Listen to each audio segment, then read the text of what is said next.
Hey, hey, hey. Whoa. What is. Okay, there we go. Wrong button. Sorry about that. Good morning, everybody. How's everybody doing this morning?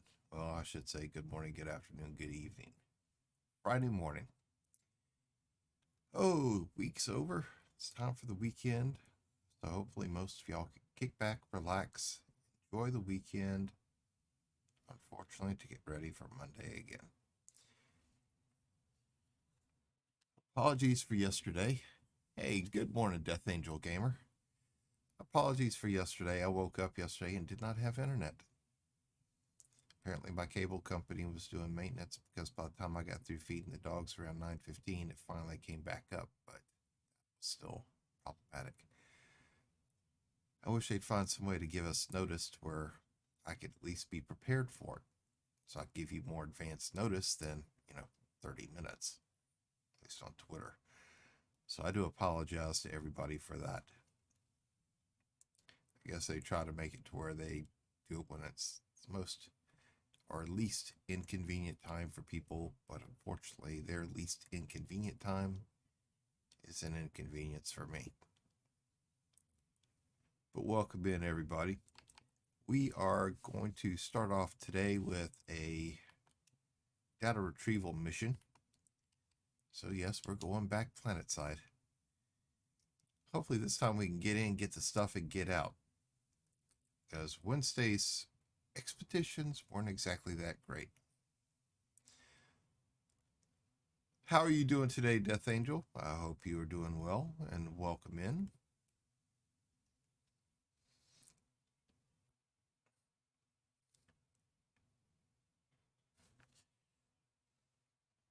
I checked our weather outside for today, and it is not looking good.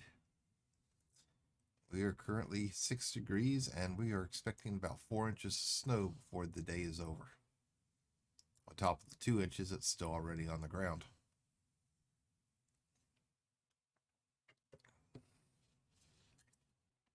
I forget which day it is, but one morning when I get a stream, it's going to be either Monday morning or Tuesday morning. It's going to be 16 below. Wind chills are supposed to be about 30 below. But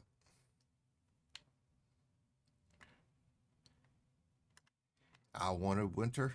I got winter.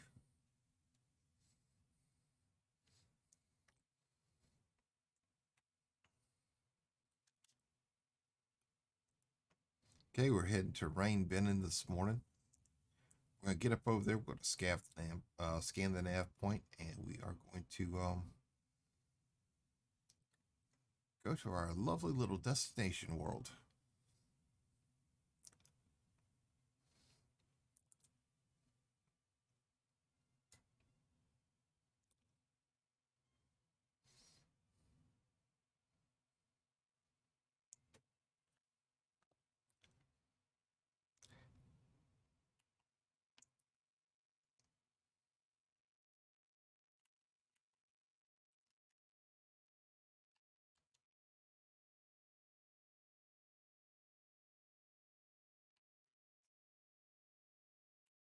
Okay, so we don't have to scan.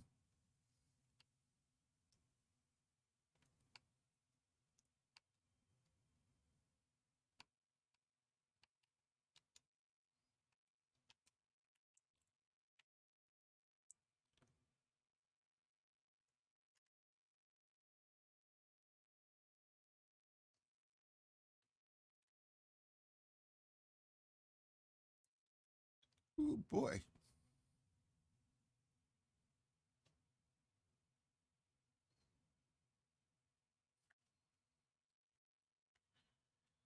Let's see. Wednesday, we ended up losing 1 starship and 2 SRVs.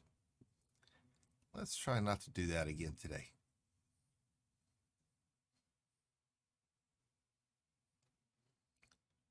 Somehow I had a feeling I was going to lose the starship on that mission, and yeah, it happened.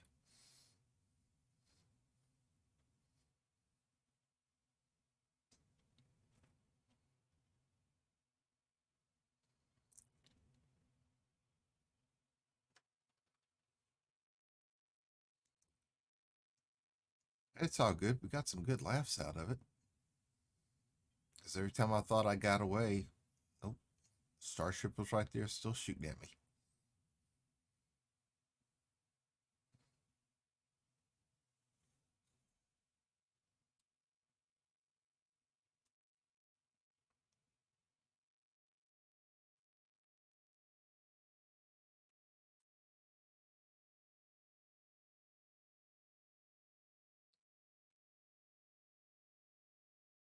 Hey, Ariel Turnip. Good morning. How are you doing today, sir?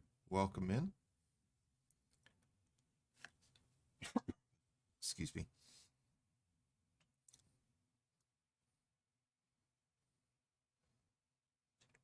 Hope you're doing well. How's the family?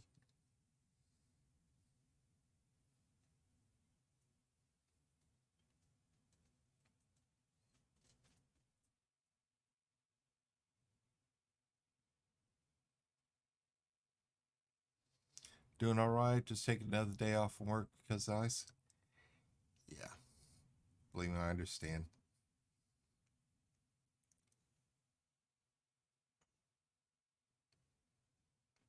We've had snow on the ground here and a little bit of ice now for a week. Our road crews still haven't been able to do anything about it. Last year we didn't get much of anything, so they didn't have any sand to put out on the roads. So this year they didn't invest in any, and now we need it. Got ice and sleet yesterday. Oh man, make sure be careful if you go out. Do be careful.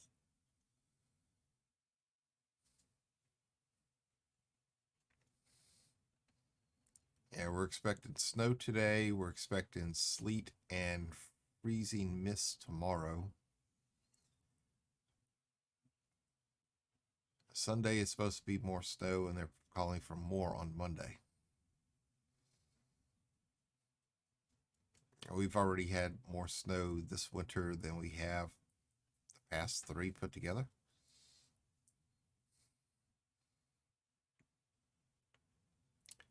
Dogs are happy they get to go out and play in it.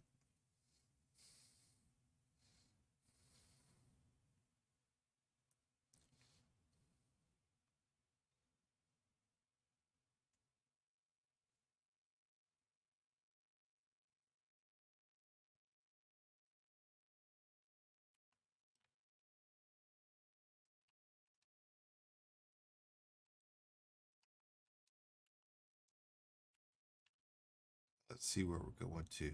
Okay. Snow is coming my way Sunday and Monday. Yeah, man, just be careful. Just be careful. I know the biggest part of the US is supposed to be covered by this thing. This massive storm.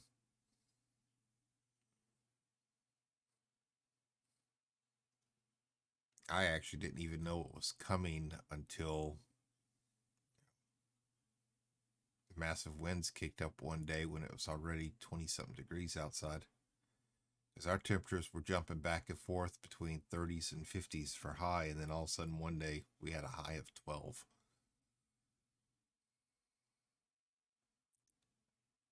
That was the morning we woke up and pipes were frozen.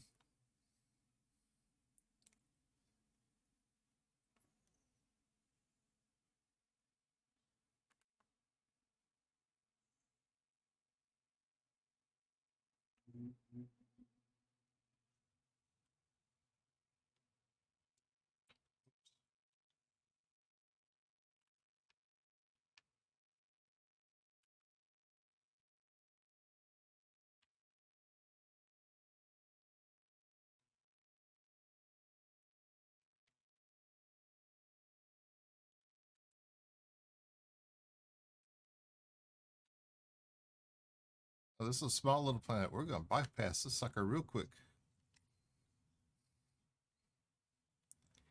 Even seen my phone was blowing up with crash alerts lately. Yeah. Mine's been blowing up with winter freeze warnings and winter storm warnings and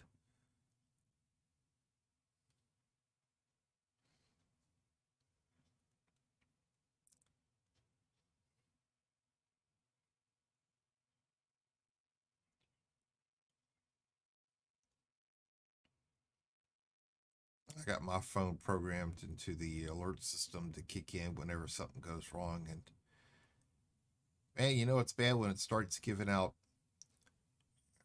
lightning alerts and there's not a cloud in the sky. I need to get back into this game. It's fun. I'm really enjoying it.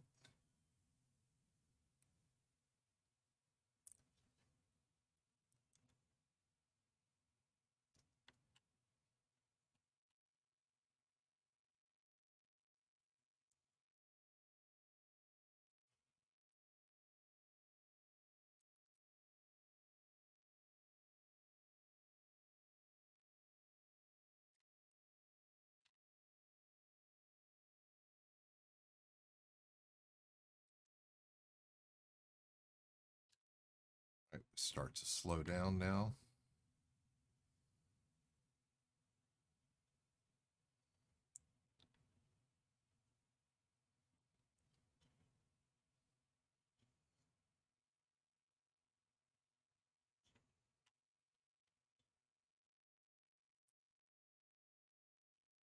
Pitch down.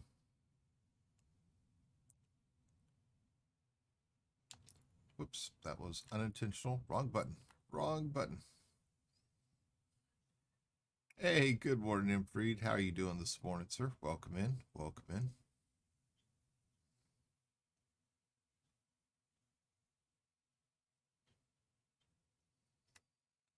We're just going to back up a little bit.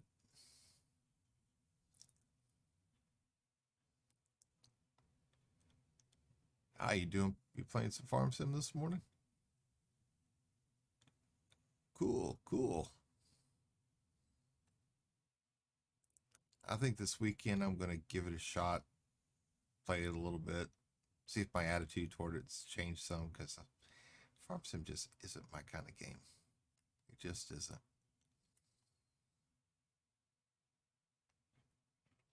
I've got no problem about going in helping Jimmy at times, but me, it's just I don't know.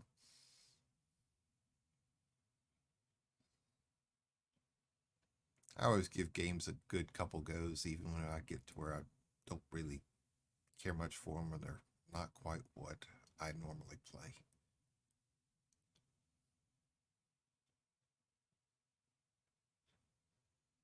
But whenever he needs help, most of the time I do log in. Keyword most, not all the time. Okay, let's stop our forward momentum. 1.5 kilometers above the planet's surface. Slowly start drifting down. I did buy myself a Great Phantom Wednesday night.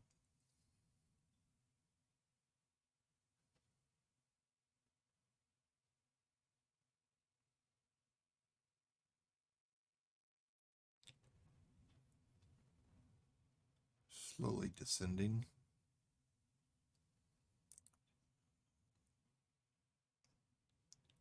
Waiting for it to tell me it's unlevel terrain.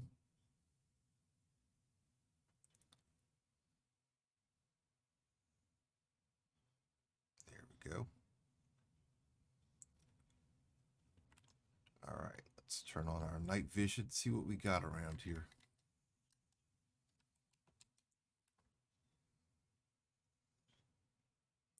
Okay, well, we'll go up a little bit.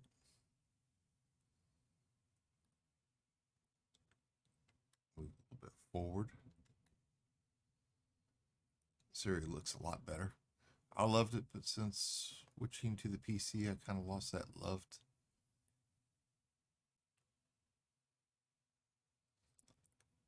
I think some of it is the graphics on my 40-inch. Some TVs just aren't really. Some TVs just really aren't cut out to be good monitors. Oops, that was not my intention.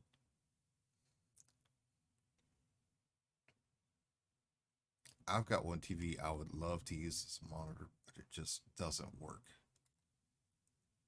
Everything's blurry and I can't get the settings just right. So I gave up on the idea.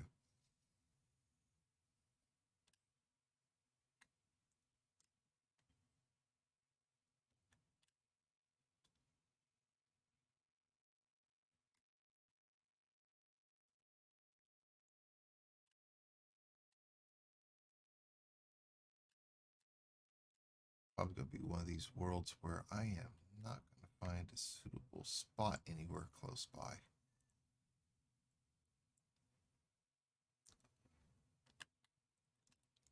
right, so let's see about this area up here.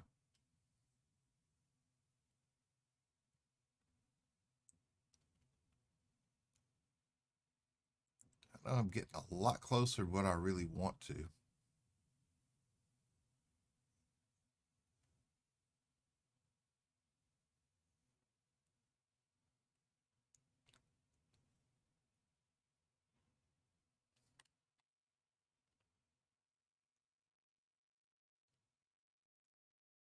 I'm watching out because I'm only about 70 meters above the planet's surface here.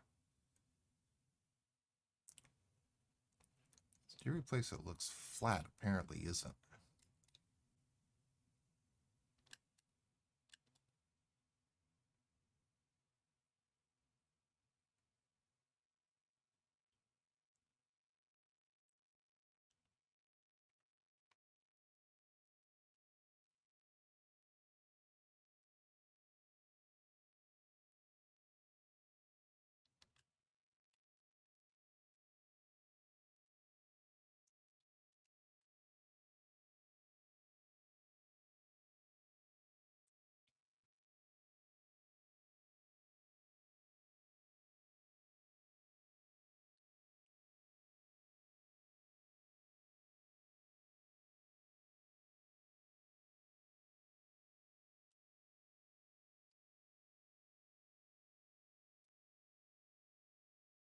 Come on, give me a nice.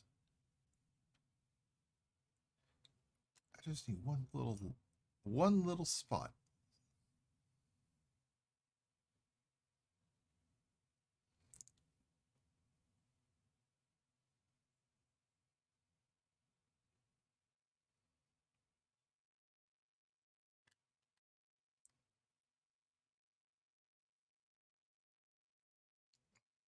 Maybe I was traveling just a little bit too fast, just a tad bit.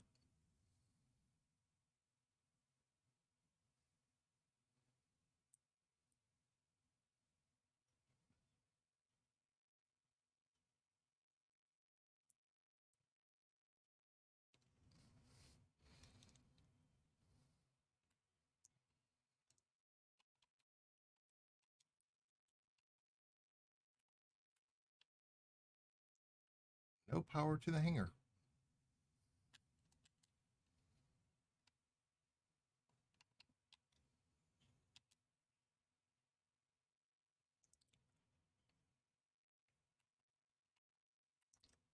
Now, let's disembark.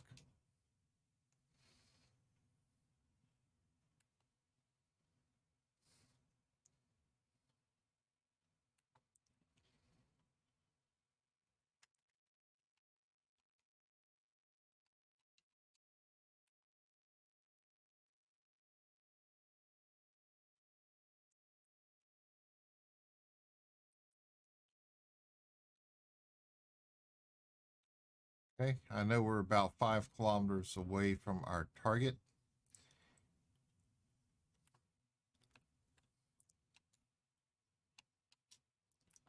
So we're sending our ship back up into space.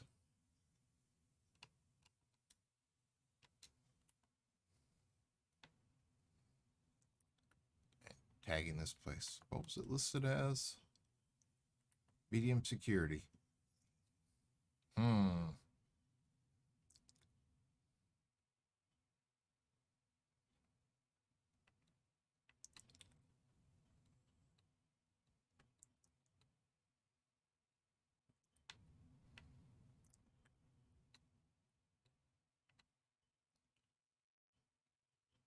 Try to get over here, get this stuff, get out of here, and we'll try to recall our ship someplace to where we can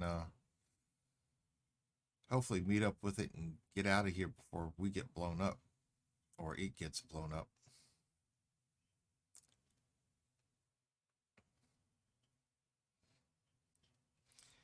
Everything looks blocky and grainy on the TV. That's about the way mine looks. I think sometimes they put on connections just as a convenience, but the fact is that some TVs just are not. They don't make good computer monitors.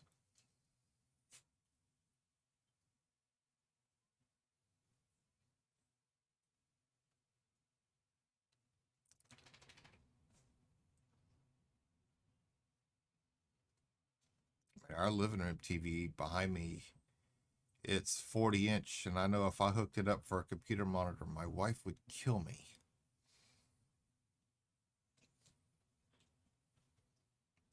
The Xbox is hooked up to it too. She don't complain about that one.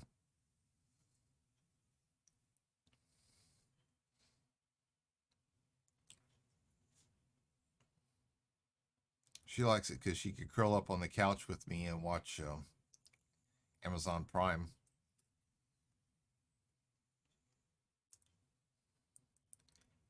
She picked some kind of zombie movie that she wanted to watch last night, and it was one of the most stupidest things I think I've ever seen.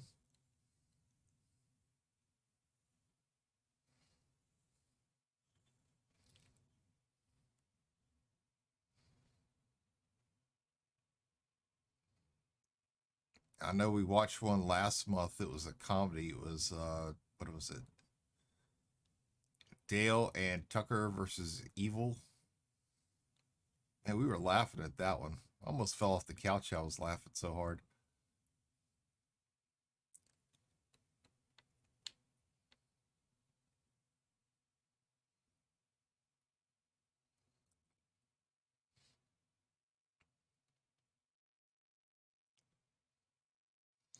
Picked up a 32 LG for a second screen. Just can't bring myself to make it the main. I need to get another main screen soon.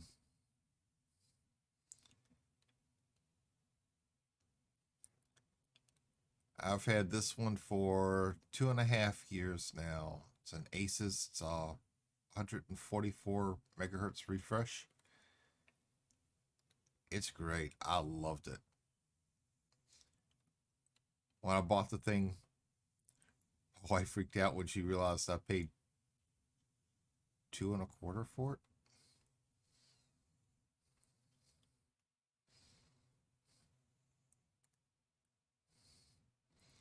I gave up trying to explain the differences between the refresh rate, the different plugins.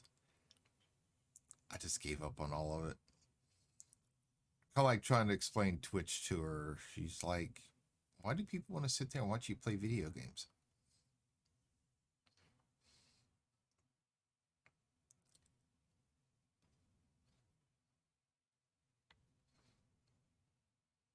I don't know.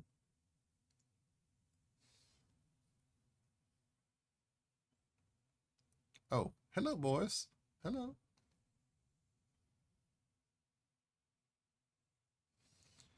Nope, don't mind me. I'm just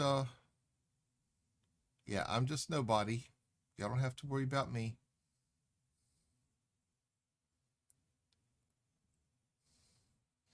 I'm just your friendly, everyday little intruder. That's all.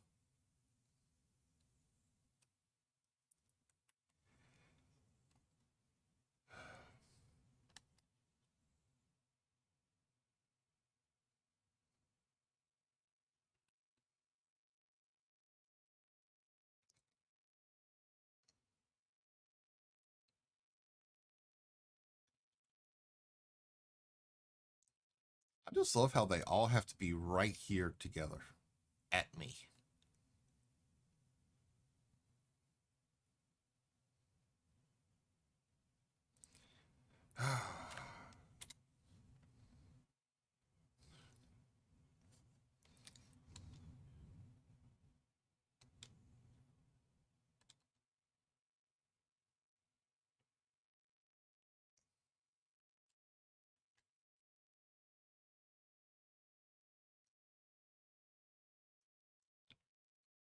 Too close.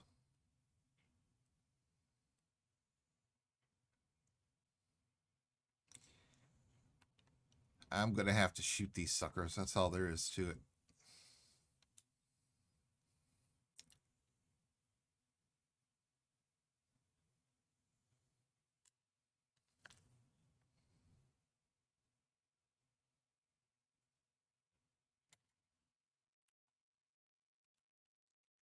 Oh crap, there's a second one here.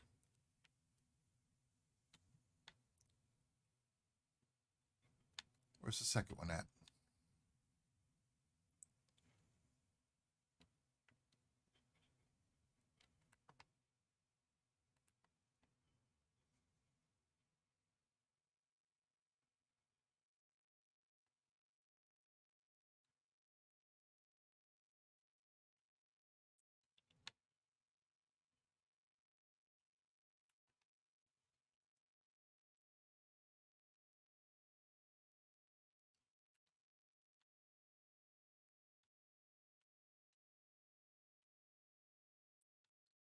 There it is.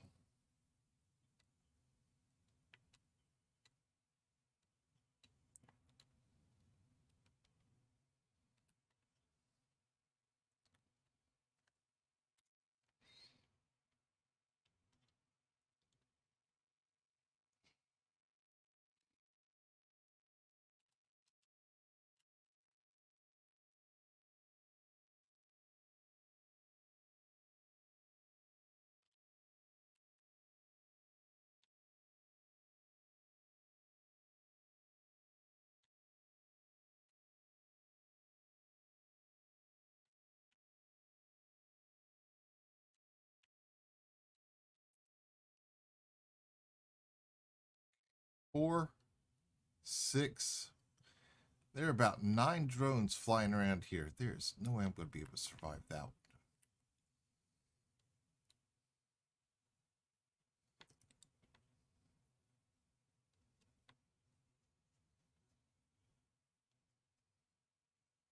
One thing I can hope to do is run for the hills and hope I can get out of range of them.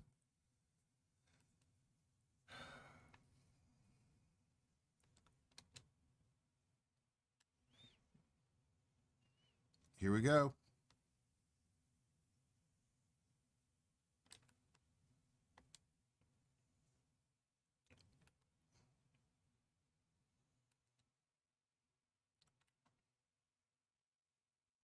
Wait a minute. Data point reset.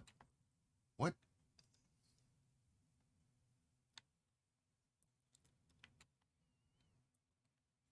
Oh, crap.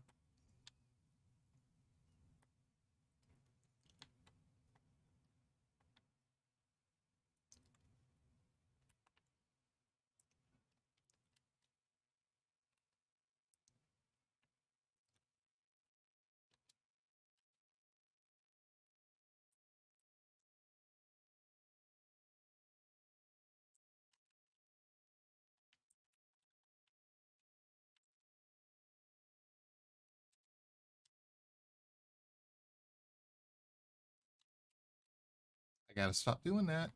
Okay.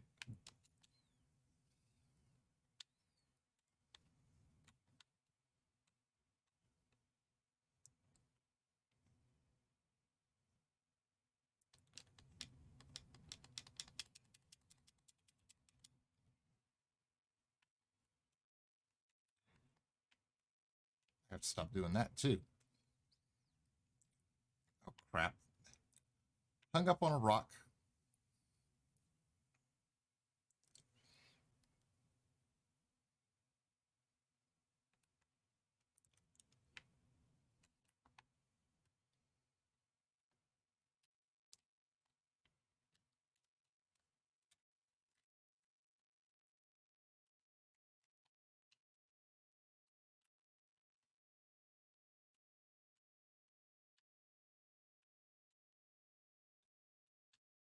All right, here we go.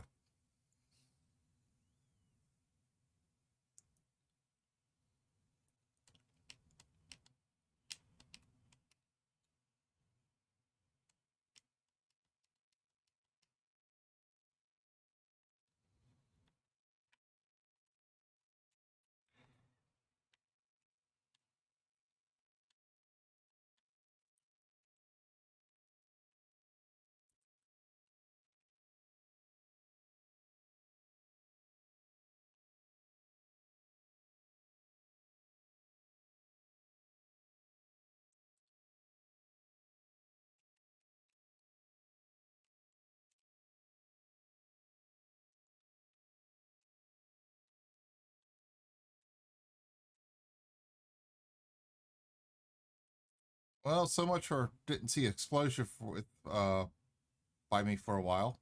So they're still there.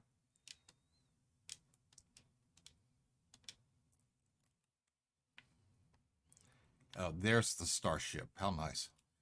All right.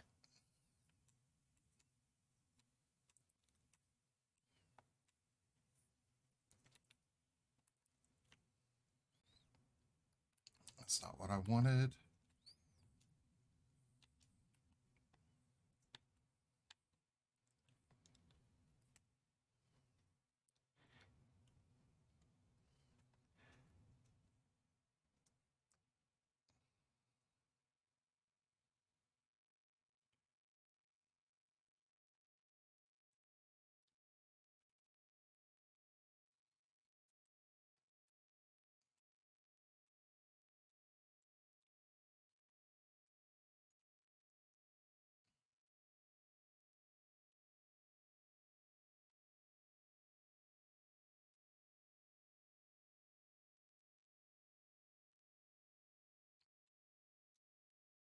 Oh, don't go closer to the place. No, no. Bad ship. Bad ship. Bad ship.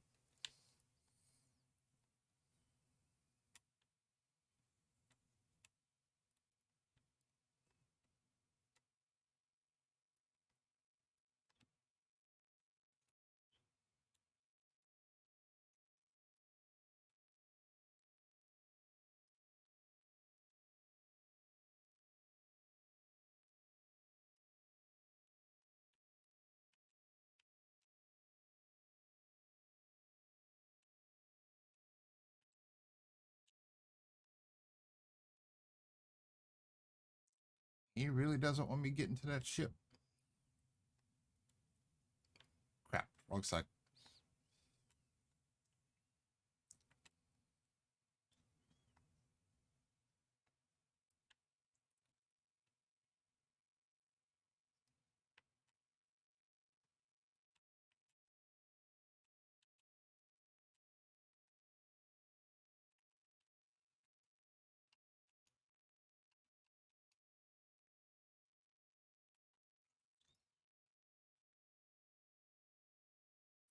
Come on, hurry up, hurry up. Let's go. Let's go. We got to get out of here. Yeah, yeah, no duh.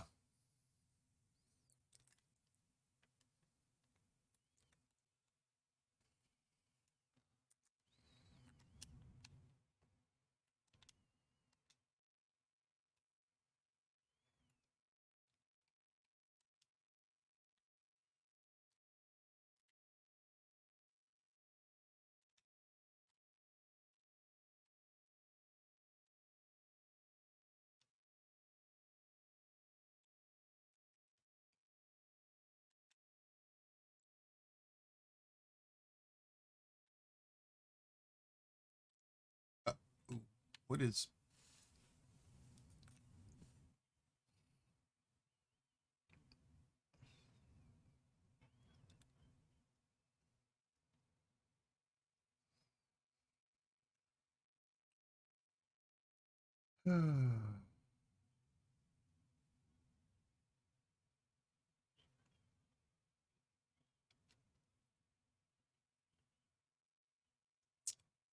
Okay.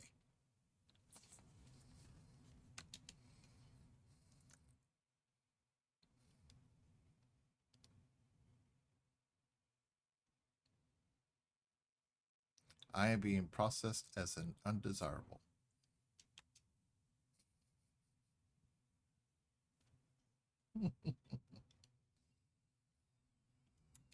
Hmm.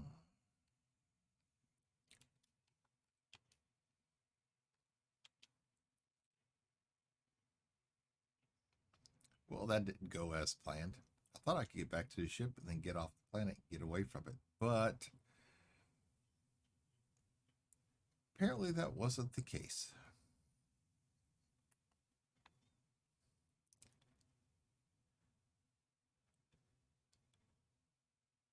Okay, so let's see where we are.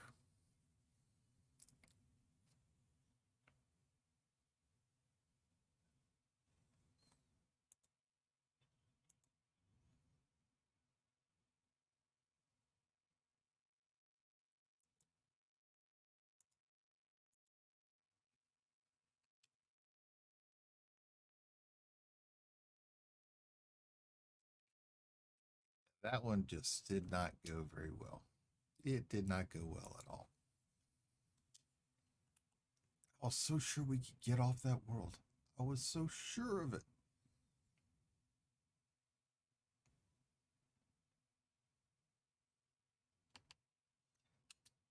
Oh well.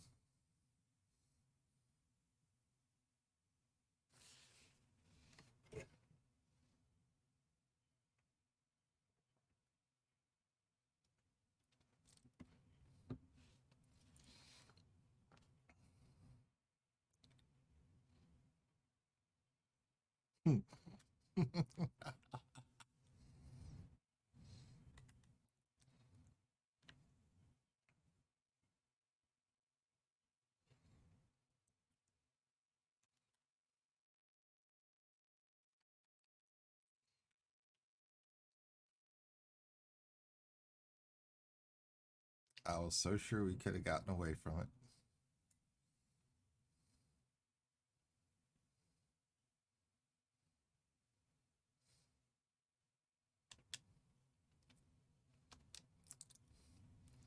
Hey, Slow Sweet, how you doing this morning? I'm doing pretty good. Thanks for stopping in. Hope you're doing well. Eventually, I have a complete new setup, and this one will be Blazon's.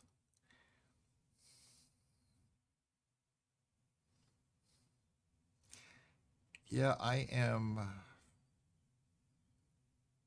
I am looking at building a new one soon, kind of, maybe clipped. Thanks, Hemfried. I really need the history of that. I'm going to take all your clips and make you know, the best of Astro's explosions.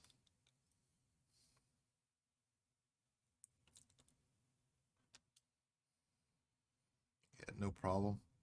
Yeah, thank you. Thank you.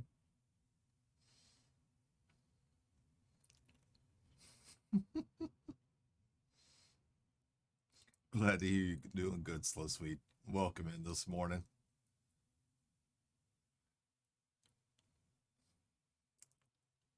Man.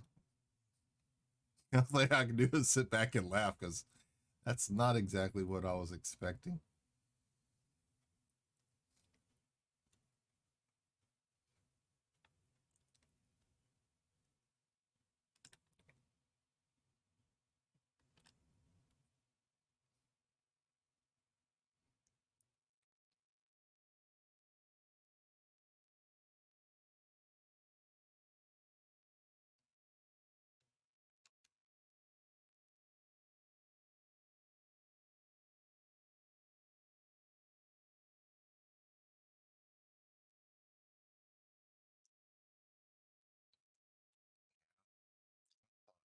Sure, I could get away.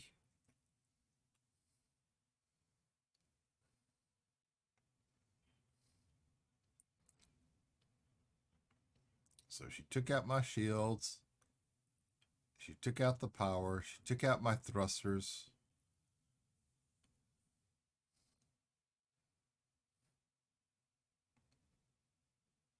They were good. They were good. Now I know why I haven't played games on my PC in a while. Much more fun making clips of me exploding. I'm glad I could make your morning. I'm glad I could.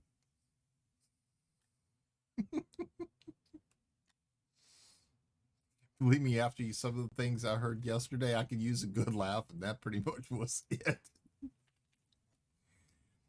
Man, I used to sit back and play games, and oh God, you had to send me the clip too, didn't you? Most time I used to sit back, play games. Whenever I blow up like that, I get so frustrated. I just sit there and cuss it, cuss it, cuss it. Now I just sit back and laugh about it because, well, it happened. Get over it.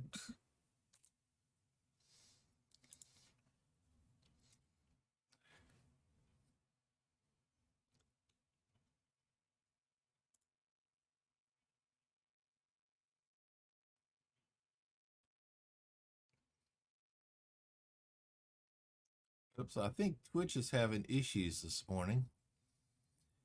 I put the mouse over the link and I could see what it is, but it says error occurred.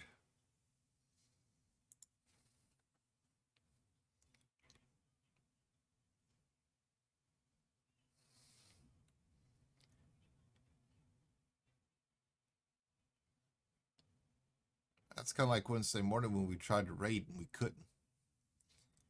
Tried to raid 2 different people, couldn't do it, kept getting errors. Tried to host both of them, couldn't do it, kept getting errors.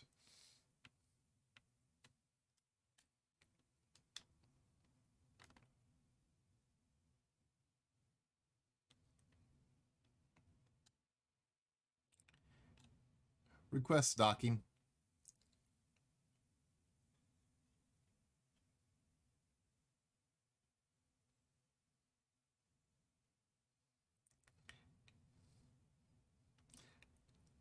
I think after the way some of those missions were, I think we're going to go exploring for a while. Let's pull out our map of where we wanted to go. Let's take a look.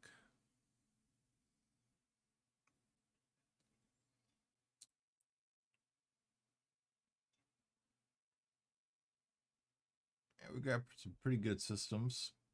Some are close by, some aren't. Really works on your end? Yeah, but you notice how the way it shows, chat shows that there an error occurred. That shouldn't be there. But it's okay.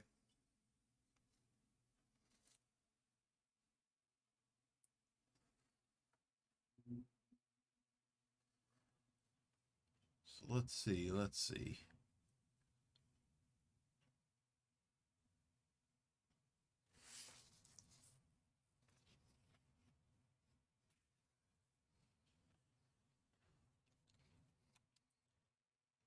Okay, we're going to refuel now after our lovely visit to the prison world.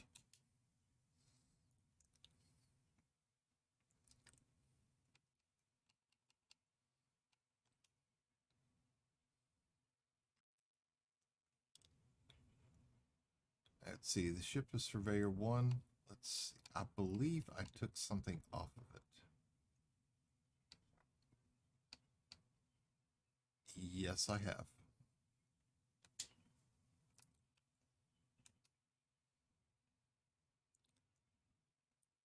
I have to pull my detailed surface scanner off because this station did not have one.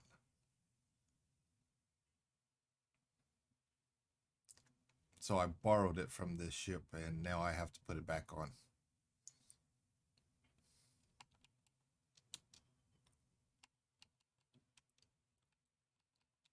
So we're going to store the item.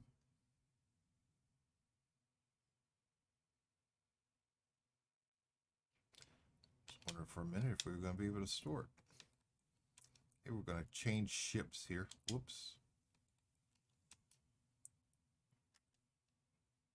Ship is Surveyor 1.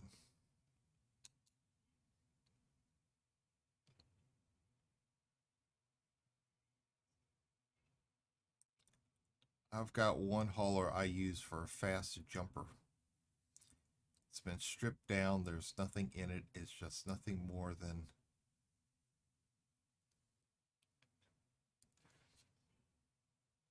engines, pretty much.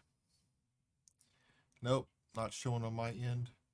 This game on sale for $7.50 right now on Steam to the 15th and Epic to the 25th. Yes, Steam, it's their Lunar New Year sale, I think it is.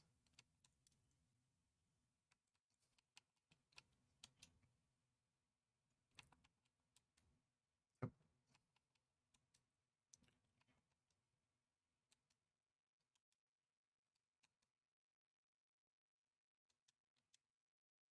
Okay.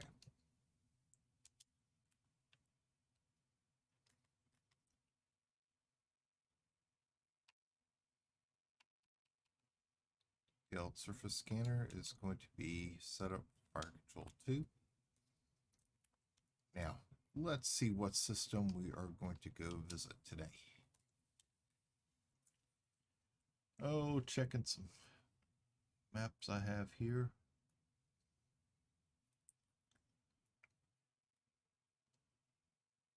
Let's see how this sector looks. Okay. 285. Sector GD-IC10 TAC 1.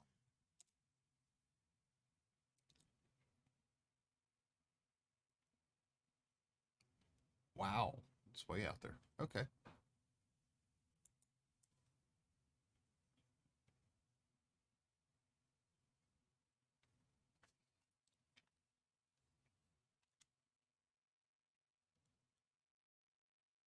Okay, we're 5 jumps out. Let's check something here real quick.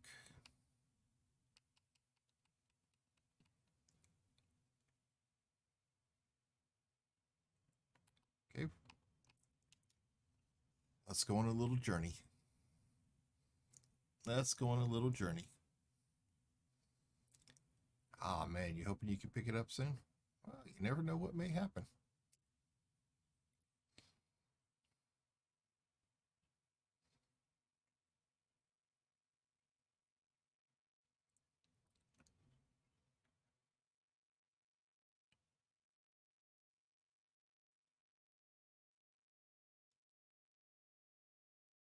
Okay, it's taking us out the mail slot.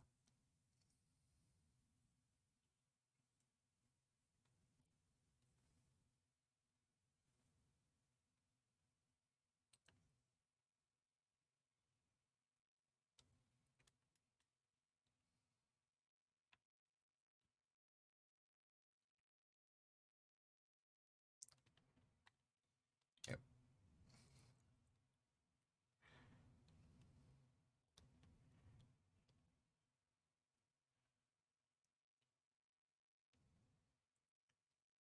Gotta wait for mass lock to disengage.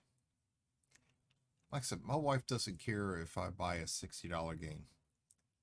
She wants something that can keep me happy for, you know, even 2 months as long as I get my playing time out of it, which to her is about $1 per hour. Besides, it helps keep me out of her hair. Like I said, $60, I could spend that in a bar in one night. A little small town where I live, there are 5 bars in town. There's nothing to do here after 6 o'clock at night. The restaurants close at 8, and there's nothing to do. We just sit at home, watch TV, or watch movies. That's pretty much about it. If we want to do anything, we have to go 60 miles away, and most of those places are still closed right now.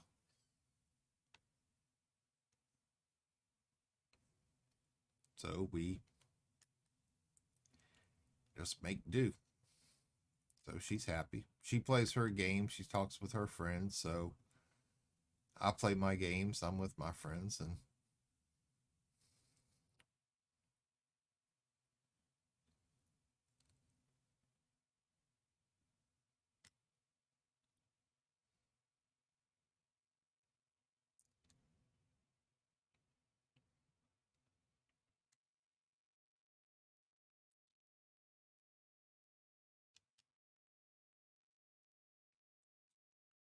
yeah, we can't afford to go anywhere being a single income household right now. It's tough. It really is.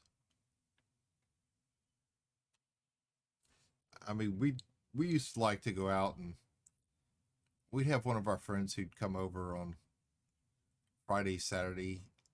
He'd spend some time so here just watching the dogs. We'd go see a movie. We'd go out to dinner. It was a rare occasion. It wasn't every weekend, but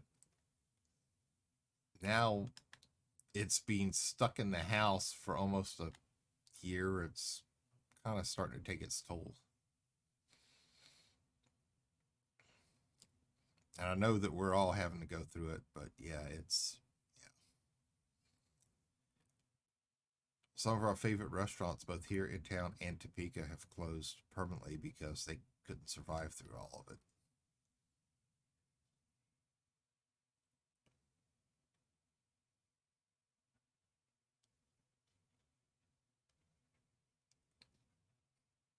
I mean, we're just.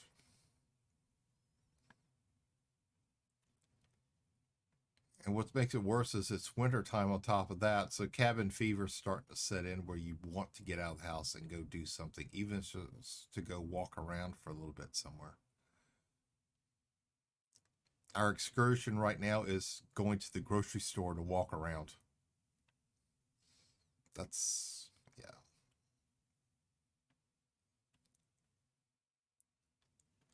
Let's see.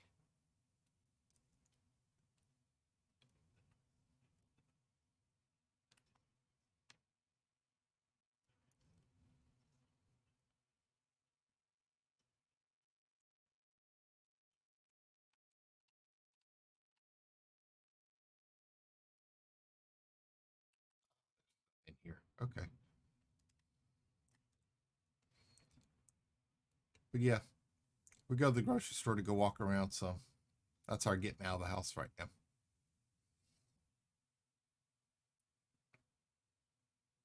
And as far as dinner, everything sounds the same. It all sounds lackluster. We can't ever decide what to eat.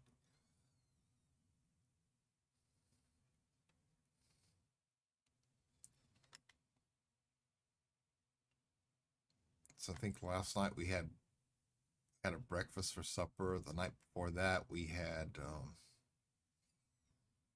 stuffed chicken breasts. Had pork chops sometime else this week, and everything just sounds kind of bleh because it all sounds alike. We just need something different.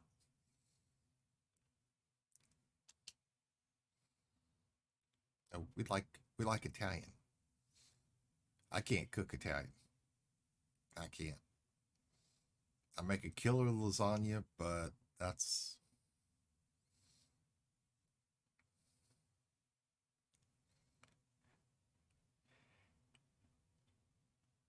oh, I make a crock pot lasagna that's to die for. It's just the right amount of moisture in the pan afterward. But somehow my wife can make the same thing and it comes out all soupy. And believe me, it tastes it too. It tastes like a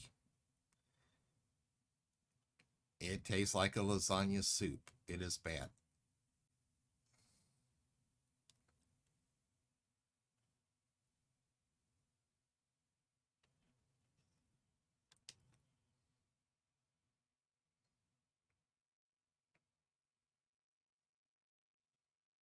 I can make a killer one in the oven. I'm more of a baker and fish person.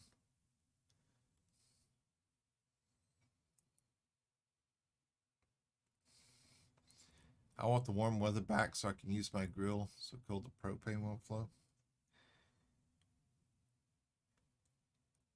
Last winter, I actually took my grill and put it in the garage and cooked out there. I was in the mood for steaks, and she was. All I heard her saying over and over again was, "Don't burn down the garage. Don't burn down the garage." It's propane. I'm not going to burn down the garage.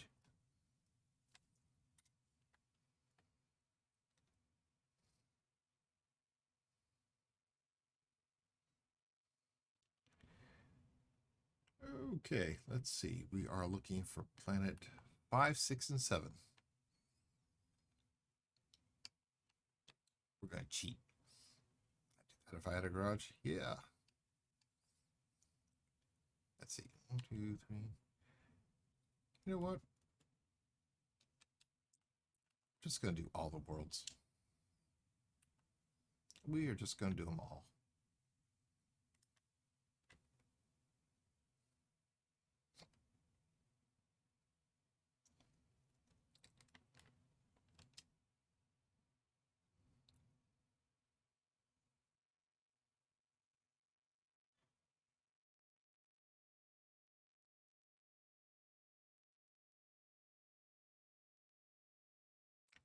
We are just going to do all the worlds. May skip the moons, but we're at least going to do the main planets. We're going to do it. We're going to do it worthwhile. We're going to make some money out of it.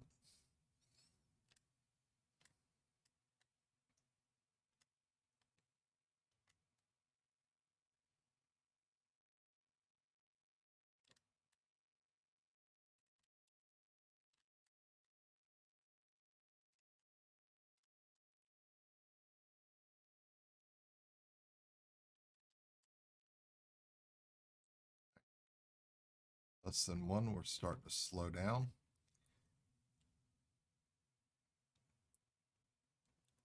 Oh yeah, one of my buddies, he decided he was going to grill, no, what was it? He fried a turkey. Fried a turkey last Thanksgiving. Man told him, got to be careful about that. Got to be careful. He's like, why? He took the turkey and dropped it in. Grease goes everywhere. Flames go everywhere. It's like, that's the reason why you got to be careful about how you do it.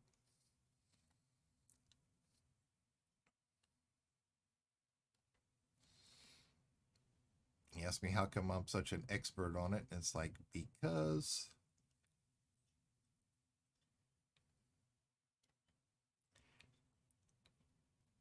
I've watched enough what not to do videos on this one to know not to do that.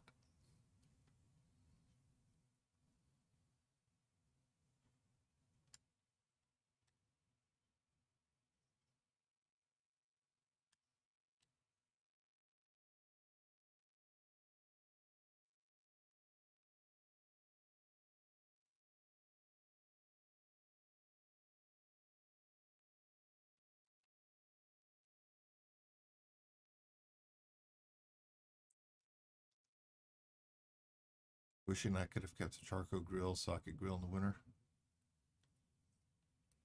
We got one of those too.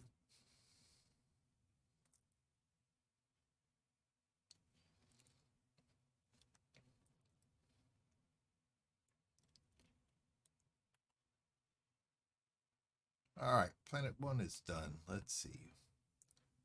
Next on the agenda. Let's see. Got all kinds of things here. Let's see. This is.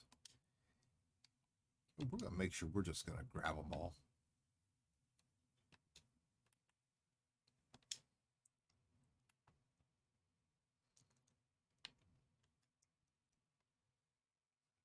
Never fresh, never frozen turkeys work the best for that. But even so, you don't just drop a massive. And that's exactly what he did.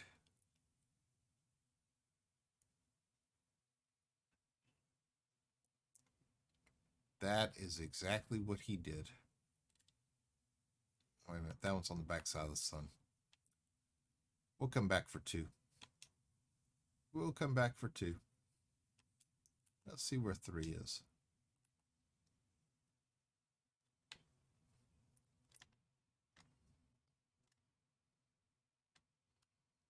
Here's three. Yeah, I tried to explain to him, the moisture in the bird. Hey, Ranford. Yes, sir. Yes, sir. Hydrate. You got it, sir. You got it. We got bottles of water just in case our pipes freeze again. How are you doing this morning? Welcome in. Fresh, never frozen turkeys work the best for that, but even still, you don't. And that was one thing I tried to explain to him was the fact that you don't take something frozen like that and throw it in hot grease because that water that's in it is going to flash boil and that's what happens. Is that cold? I'm fine. My elbow is fine, I think. Good. I'm glad to hear your elbow doesn't hurt anymore. And yeah, it is. We are single digits outside right now. Today's high is supposed to be around 15. But we've got one day, either Monday or Tuesday, where we are going to be at 16 below when I wake up. So that's going to be a real test of my internet repairs that day.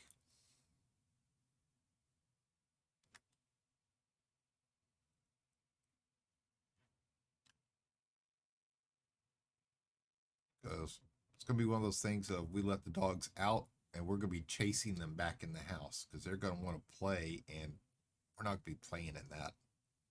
No. I have 2 digits put on minus. Our wind chill that day is supposed to be somewhere around 30, 35 below, I believe. Minus 14 Celsius right now. Oh.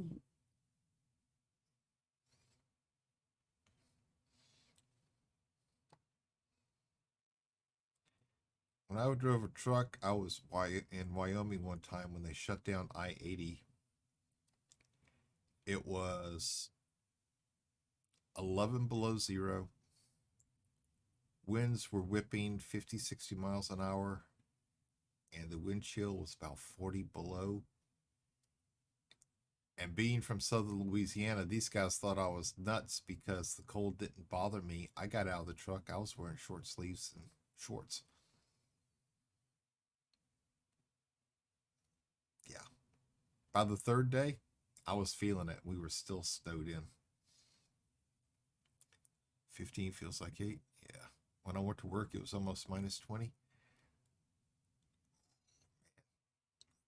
Man.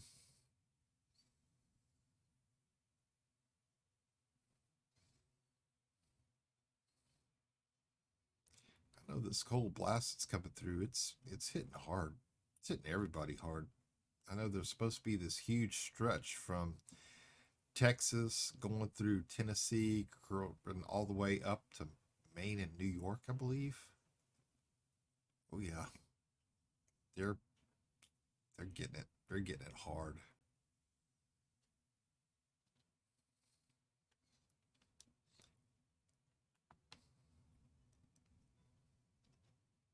That was one of the things about back home is that we never had to deal with anything quite like this.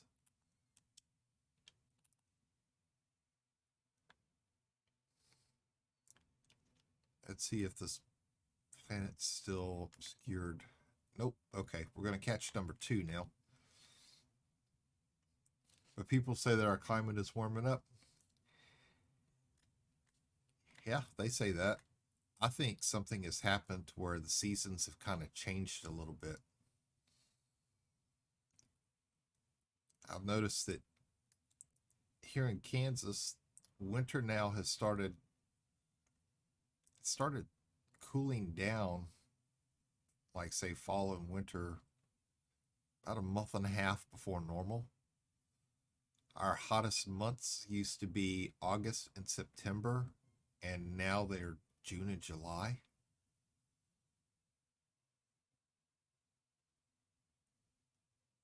Winter seems to end in February. Hey, Redmond, how you doing today, sir? Welcome in. Welcome in. Ladies and gentlemen, please welcome in a good friend of the stream, Mr. Redman OG. If you don't know who he is, please click that link, go over, give him a follow, leave his notification bell on, make sure you tell him Astro sent you over. How you doing this morning, sir?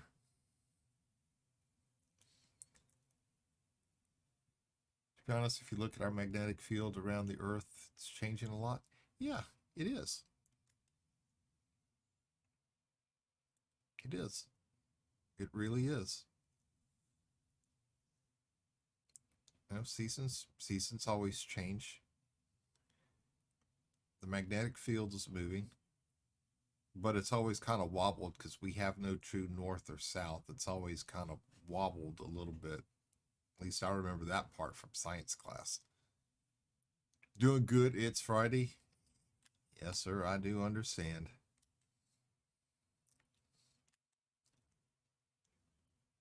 And things change. I mean, it happens. The poles have flipped before, and eventually they will flip again.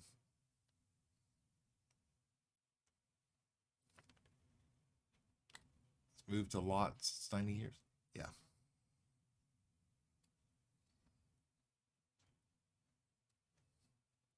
They have. I mean, look at all the things that have happened. Um, hurricanes now, we're having a lot more class 5 hurricanes, category 5. They're a lot more destructive.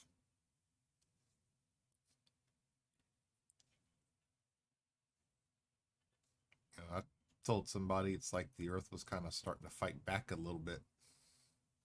They kind of laugh at me. It's like, well, think about it. Probably have problems with weather because of that. More than likely. More than likely. Tornado Alley here in the United States has kind of shifted a little bit. It's always been more of the central part of the states, but now it's moving a little bit more eastward because the United States always has turbulent weather because you've got the mountain ranges on the east coast, you've got the mountain ranges on the west coast, and cold air coming in from Canada, the warm air coming in from the Gulf gets caught between those two mountain ranges, and that's where everything explodes at.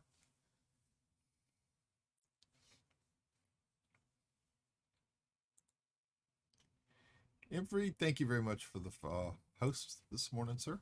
Greatly appreciated. So we've always had turbulent weather here in the States. But Tornado Alley always used to be Kansas, Oklahoma, northern part of Texas, Nebraska. Now it's kind of shifting over eastward just a little bit. Now I know for a fact that northern Louisiana has been kind of caught in it. We've got massive snowstorms. We've got massive amount of earthquakes. We've got volcanoes erupting, kind of like in a line.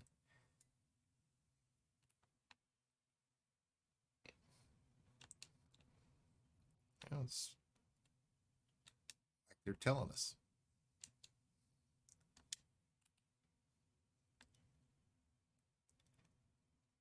But poles have flipped before. As long as it stays west of the Great Lakes.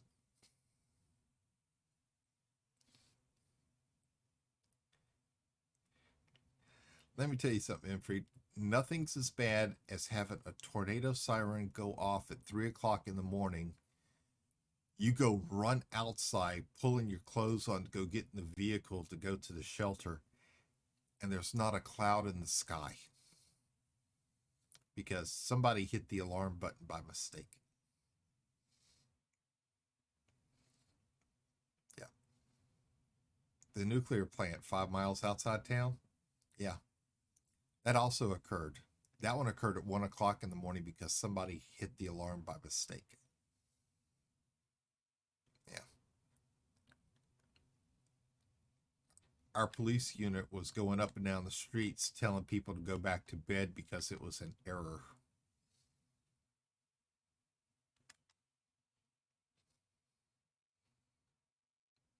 Somebody just accidentally hit the button and triggered the radiation alert. So to find we had to evacuate because something had happened at the plant. Yeah. My wife was at work that night. She worked at the plant. I was getting her on the phone and she goes, "There's no release." And she heard the siren in the background. She goes, "Is that what I think it is?" It's like, yeah. She goes, "There's no release. We're still here working." Note to self, don't move near you. Excuse me. The interesting part was there was one time we actually did have a tornado that touched down 5 miles outside town, and the alarms, they didn't go off. The only reason why we found out about it is the emergency alerts across the TV. We didn't know otherwise.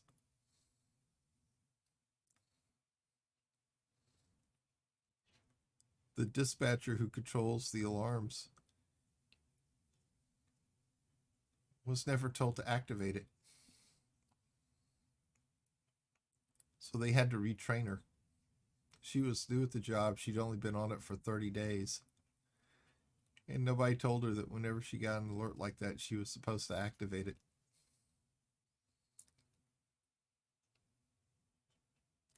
Yeah, tornado touched down 5 miles outside town. It hailed so bad in August, it looked like it had snowed outside. Yeah. This was before we had dogs and in this house, so we lived in a mobile home. Yeah, we knew something was wrong when the hail started coming down like it was. And we were debating about trying to run to go get in the vehicle to go to the shelter or not because we didn't even know if it was open. We figured something was wrong. The alarms weren't going off, and this was before we heard about it on TV.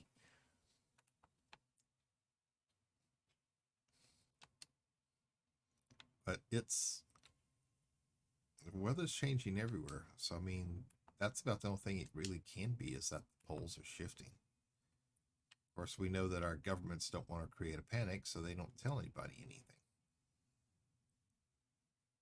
Sorry, I'm not trying to make it sound like a conspiracy theory, but how do you avoid panic? Keep news quiet.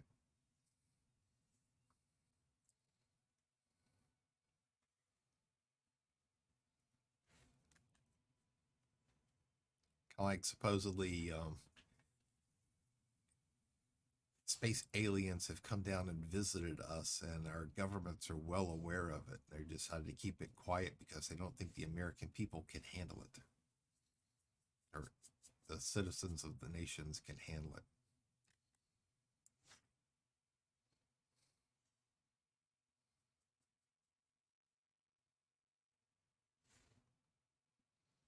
I mean, I don't know about other countries, but some of our politicians here in the States, I actually wish the aliens would kind of take them. Kick them out the nearest airlock, too.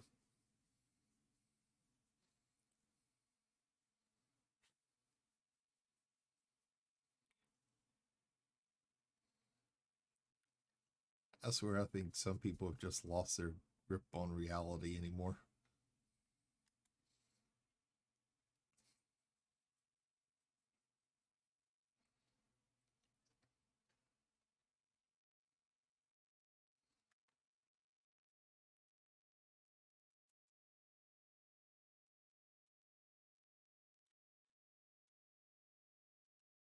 The aliens could eradicate your government too. Yeah, I know several people. If they come here looking for intelligent life, please don't stop in Washington, D.C. Please don't. Because I swear some of those people don't have a brain amongst all of them.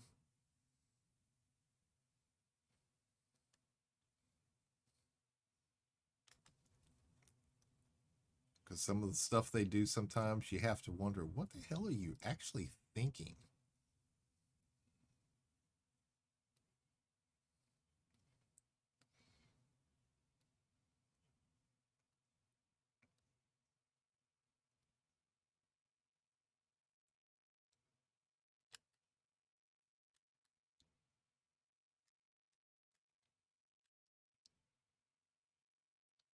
Okay, slowing down, slowing down. Often wondered that considering we usually have snow here late November, all December into March. Yeah, I mean, we haven't had any real snowfall here in Kansas, well, with the exception of this year for about the past 5 years. So, I mean, it's, it snows for one day, then all of a sudden the next day it's 50, 60 degrees outside.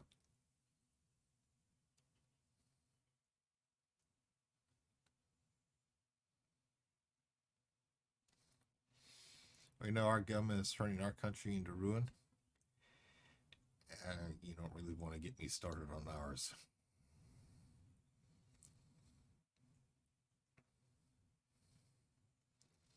Maybe we get lucky and Independence Day will actually happen and blow up the White House and all of our government in it. That's kind of wishful thinking. I know it sounds bad, but wishful thinking. I'm thinking more of Mars attacks. You know, the aliens come down, they go to address the joint session of Congress, pull out their ray guns, and just vaporize everybody. I kind of like that idea a little bit more.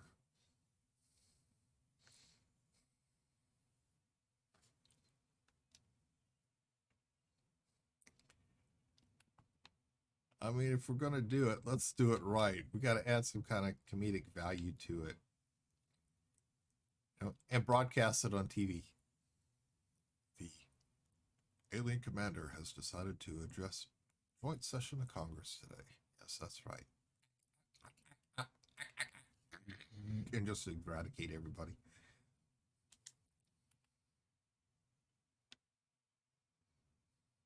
I think I can honestly say that I don't know if I'd miss any of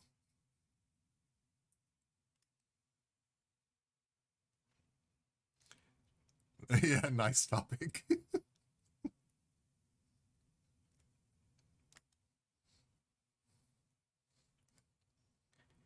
Well, at least that way there, you know, we're not vaporizing entire cities like Independence Day. I'll work too, as long as they take the president with them.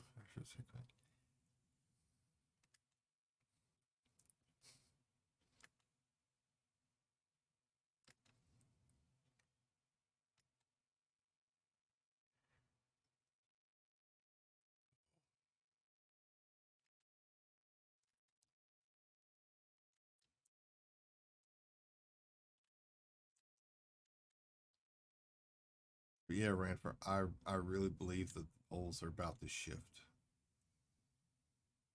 If not completely, then partially. But when they shift, it means North South Pole, the areas where it's going to be really cold. Yeah, where are they going to end up at?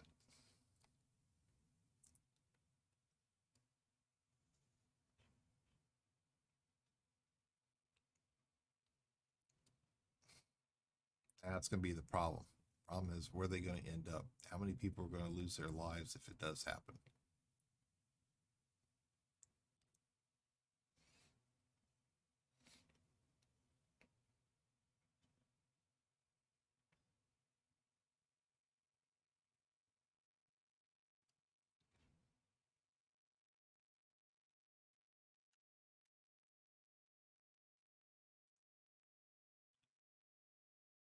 If you want to erase our present ruling party in Poland, I would be happy to assist.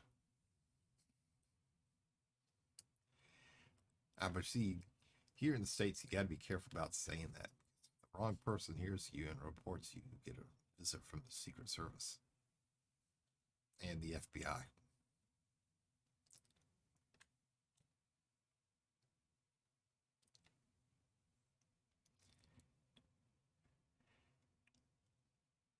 Oh, yeah. Your governor in Michigan. We won't discuss her. That's about as bad as the governor of California and New York.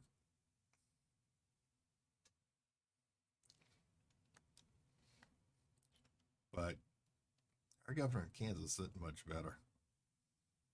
She isn't. Makes me wonder sometimes if this when this woman gets on TV, what she's been drinking before she gets up there to speak.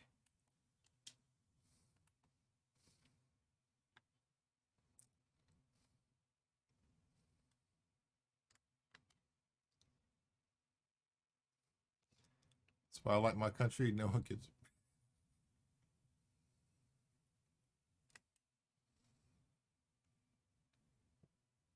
No, no. Poland has a rich and robust history, though.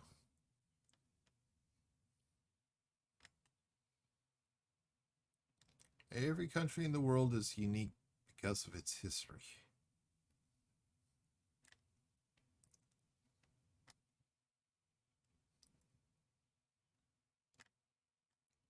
Always. Kind of like each state within the United States has something unique about it in its own little history. that adds to the whole.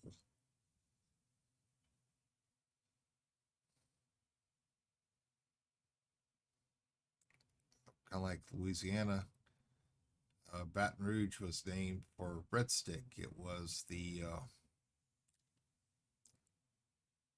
yeah, we're gonna fly by it. We're gonna completely miss this one.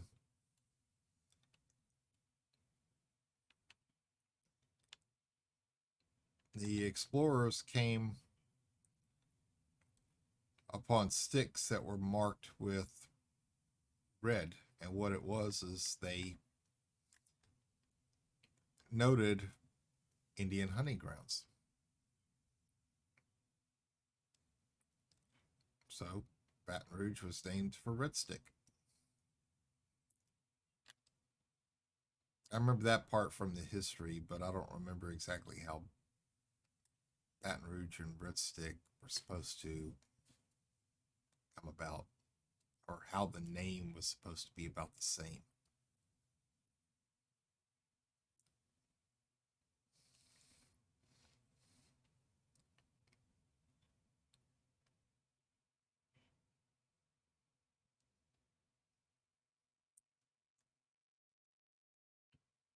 Kansas was the trails, the cattle drive trails.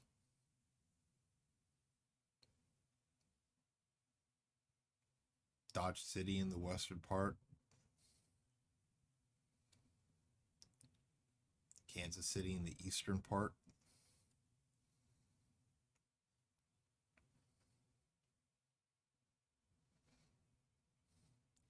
If our government keeps going, our history will be erased and no longer be.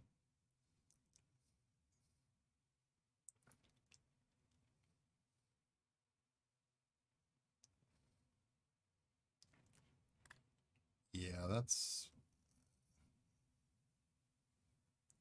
We gotta be careful about that one, Infree. That one could be a really touchy subject too.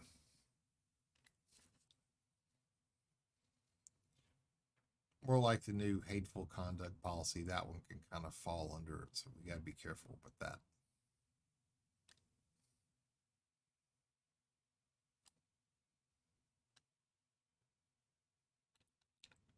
Now, mind you, I'm not saying that everybody in every state or federal government is bad, but some of the things you hear and see that they're supposedly doing just don't make sense. Just don't.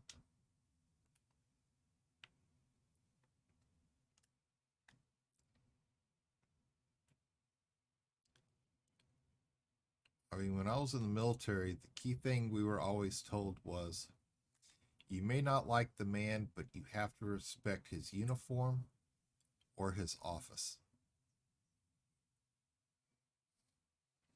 Of course, mind you, at the time I served while Reagan was in office, so I mean, it was Reagan and George Bush, and we never had problems with them. I think the person we had the most problem with was Secretary of the Navy, the way that they were trying to handle the Iowa situation where the gun turret exploded.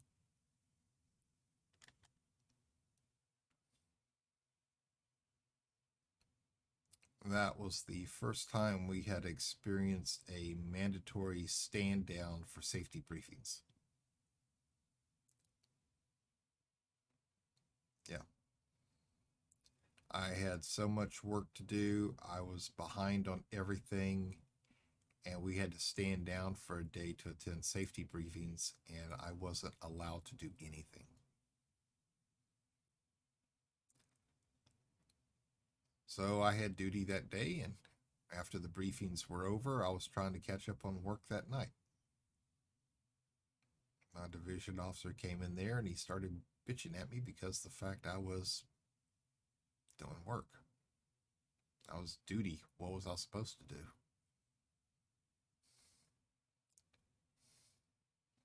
Yeah. Thanks, Infried. Like I said, that one's a very touchy subject. We don't want to attempt to breach that.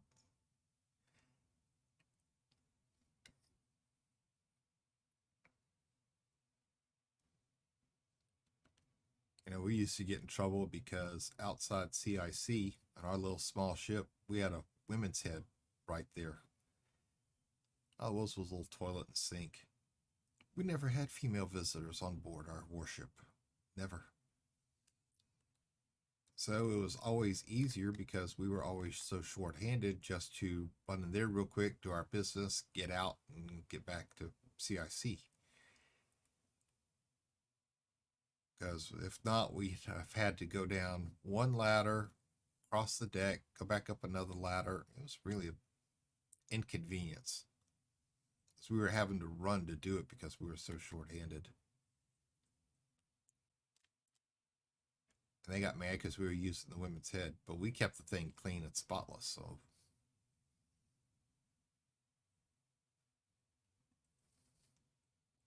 we never had female officers come on board. And at the time, women were not allowed to serve on warships. They can serve on tenders, but not warships. So we never had that.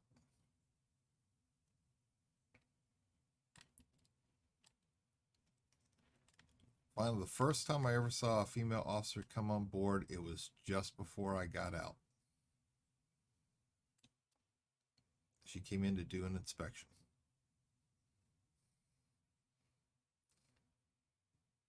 Yeah, thanks, Imfried. She came in to do an inspection. We knew that we were having an inspection, but we weren't prepared for a female officer.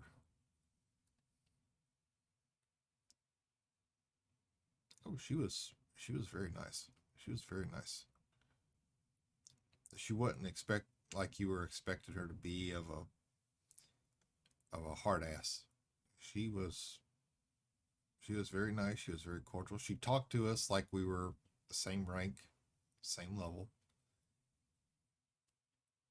And I think it kind of ticked our division officer off that she spoke to us like that. Because he always acted like he was better than all of us. Even our captain never acted that way.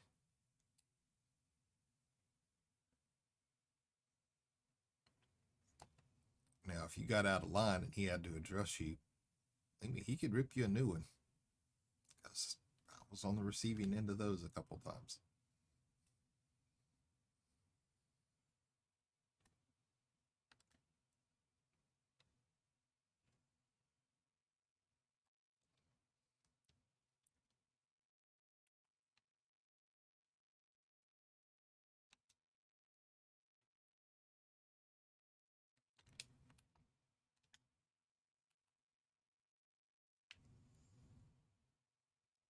Yeah, but every time he ripped me a new one, believe me, I deserved it.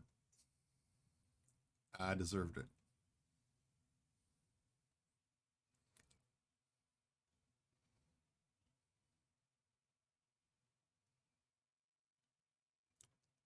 Our ship's van had mechanical problems one day, and they were trying to get the garage on base to come over there and take a look at it, and they wouldn't come out. So I just grabbed a bunch of tools out of the back of it, started taking the engine apart. Yeah. Captain came out there after I was already into it for a couple hours. I had grease everywhere. It was all over me. And he come out there and he started ripping me a new one, going, "Are you supposed to be doing that, sailor? Did I say you could do that?" And I was just tightening up the last bolt, putting it back together. I had him laughing when I asked him to get inside and turn the key. He goes, "What? What?" Started right up, no problem at all. He knew that we were having an issue getting the garage to come up over there and take a look at it. Things always have. Will run smooth when people are treated as equals and with respect. Yeah. I think a lot of people have kind of lost that fact and how to not only respect other people, respect other people's property, but at the same time, how to respect themselves.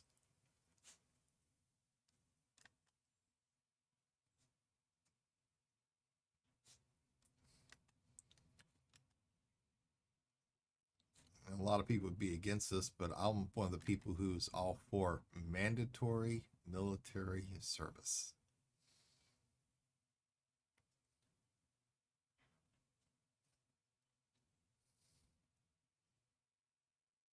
Give everybody a taste of it.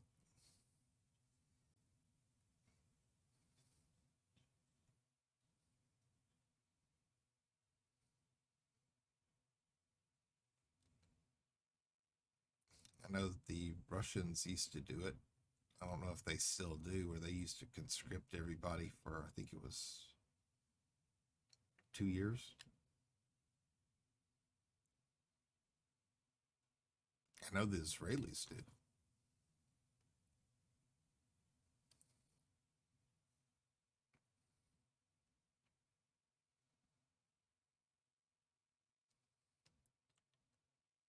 One of the key things that's unique about their fighting force is the fact that every man and woman has been in the service, can handle firearms, and that if called upon, pick up a weapon to fight right then, right there.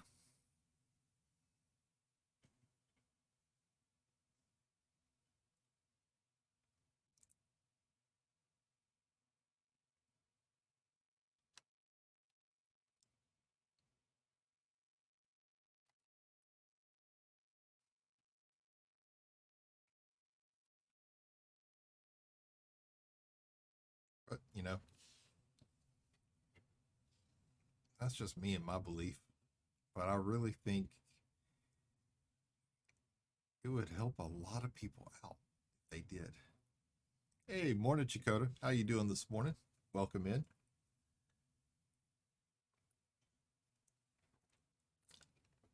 Believe me, I know a lot of people. Uh-oh. Oops.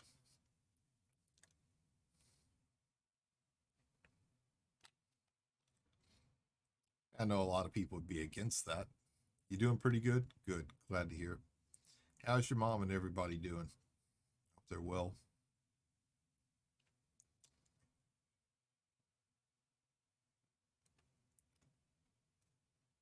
I just think you would straighten up a lot of the attitude people have. I just really do.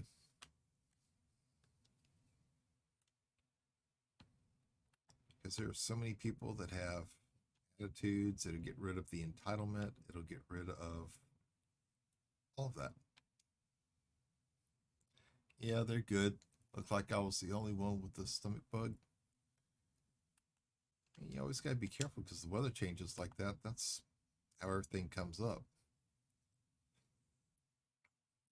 And my wife was always bad about that because she'd always bring back stuff from the plant that everybody else had. She'd never come down with it, but I would. And about the time I'd be getting over it, she'd give it to me again. It's like she was the carrier.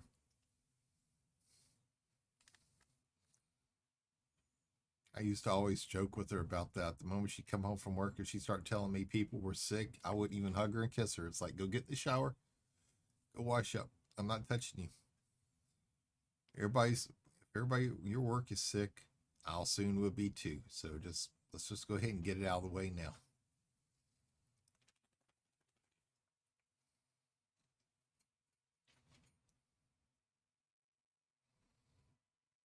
So no matter what they had, I came down with it twice as bad.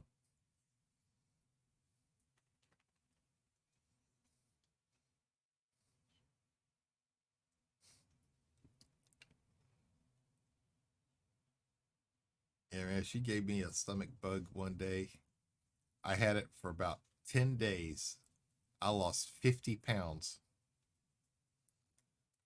It's the ultimate weight loss thing.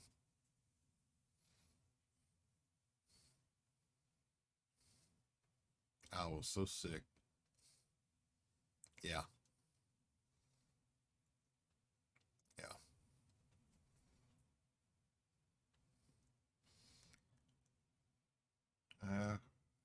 Had to leave work early last night. Couldn't stop running to the bathroom.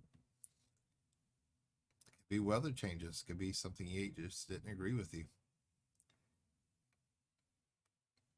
Stomach bugs hit like that too.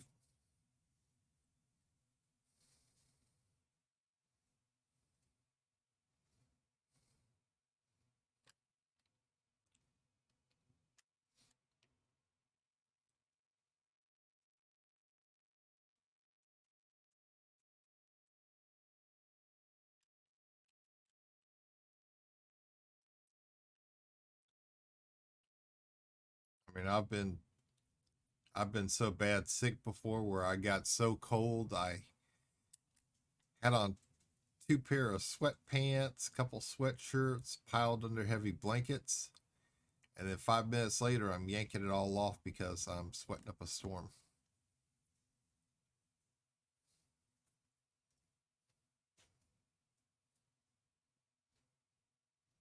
Or I have a fever so bad when it break that I soak the bed.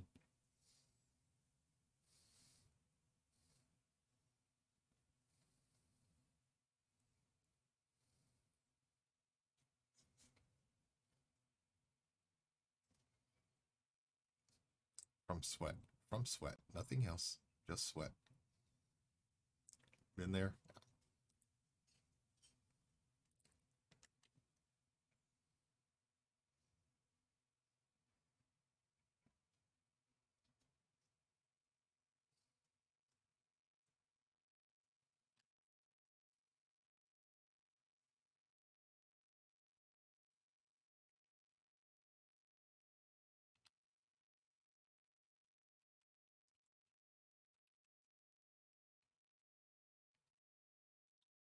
Wrong button.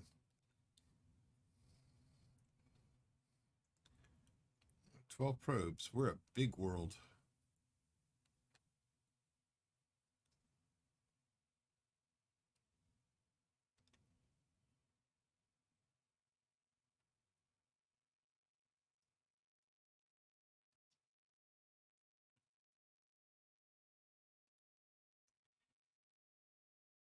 Oh, but welcome in, everybody. We're just jumping from topic to topic today. We're just talking and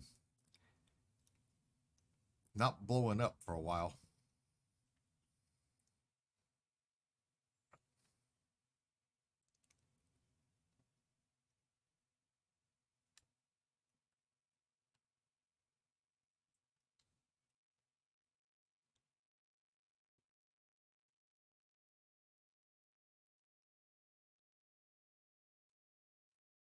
I want to see how that one hits before I launch this one.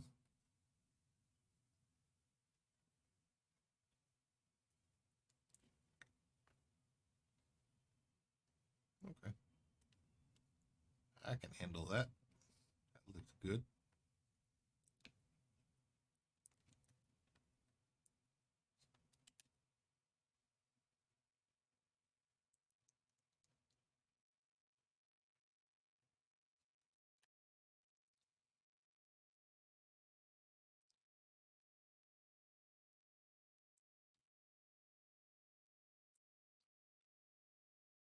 Drop it right where I want them to. Now I got to tag this one just right.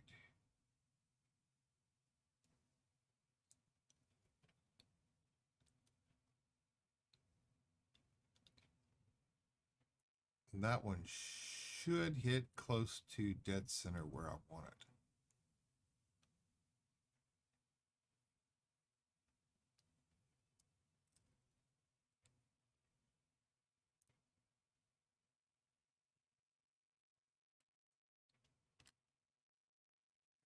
I've got to catch these things. There it is. Let's see.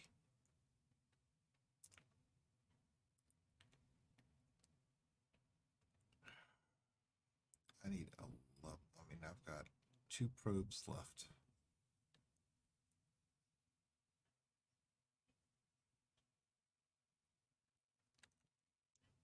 Dang it, line up.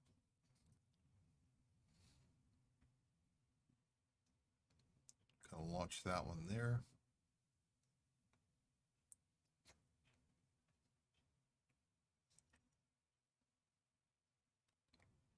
And that one. Ooh, not good. Not good. Well, we're not getting efficiency bonus on this one.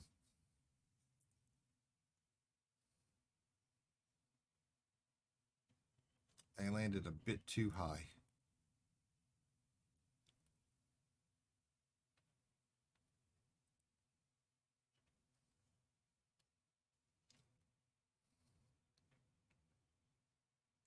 But we did good on the other worlds. Did good on the other ones. We just messed up a little bit on this one.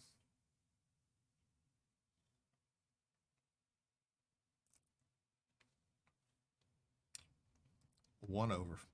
One over.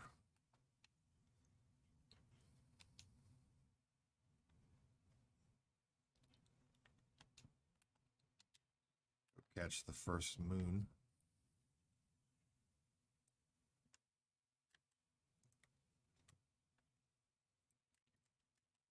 I don't want to accelerate too much since we're right here at it. Ooh, is anybody having big plans this weekend?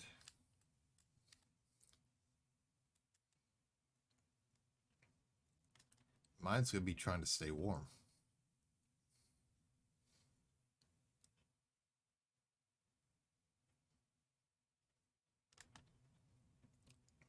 Trying to keep the dogs from being little puppy sickles outside.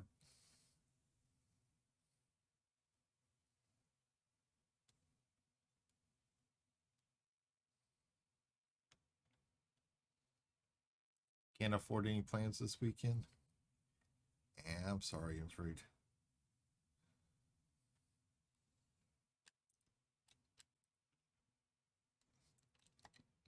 I know my wife wants to get out of the house, so I think she's. If the roads are decent, I think she wants to go to Walmart just to go walk around and get out. 60 miles away. I know that DC Sparks, good buddy of ours, is going to be. He's going to be home this weekend. He is going to be maybe 45 minutes away from me. So if the weather's decent, I'm going to head down there and go meet him face to face. Just for a few minutes. I don't want to take him away from any time with his family. That's not my.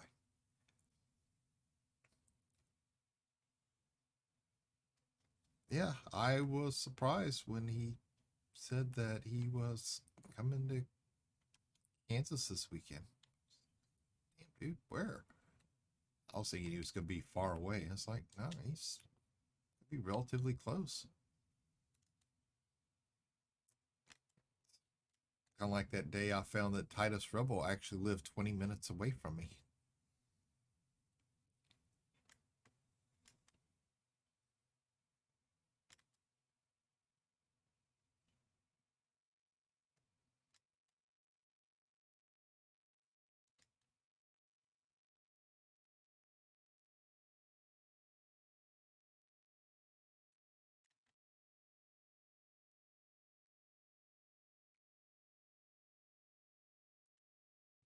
I think I used to live about an hour from you too. Yeah. Oh, yeah.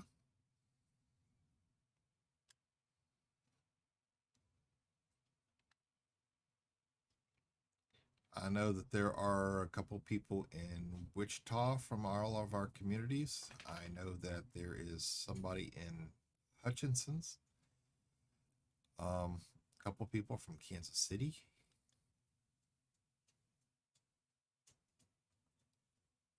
Lead Dog is not that far away from Kansas City either.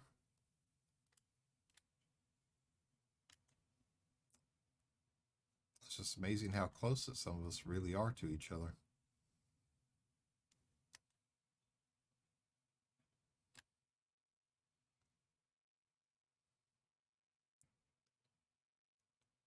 Yeah.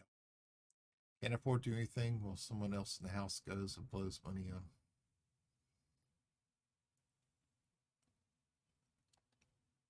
Ooh.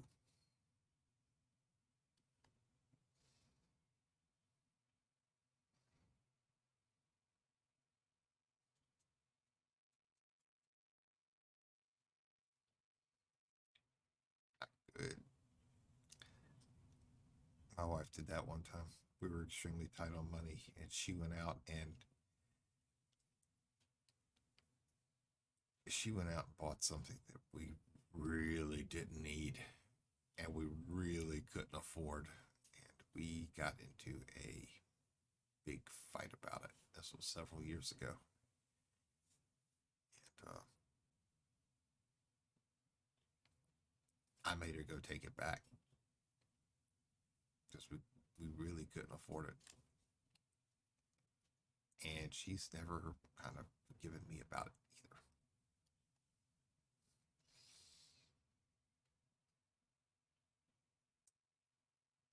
But money was tight and we were being extremely careful on expenses. And she thought that we could when we really couldn't.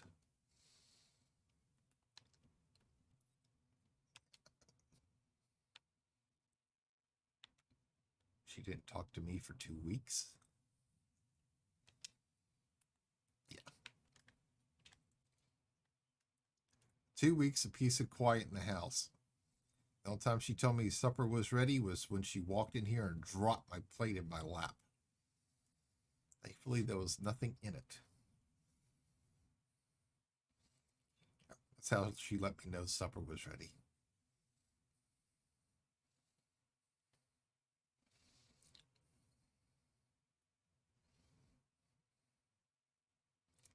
Yeah. I had to always be careful when I was in the shower because she would walk in there and she would purposely flush the toilet. Or she'd start washing clothes and take away the hot water instead of the cold.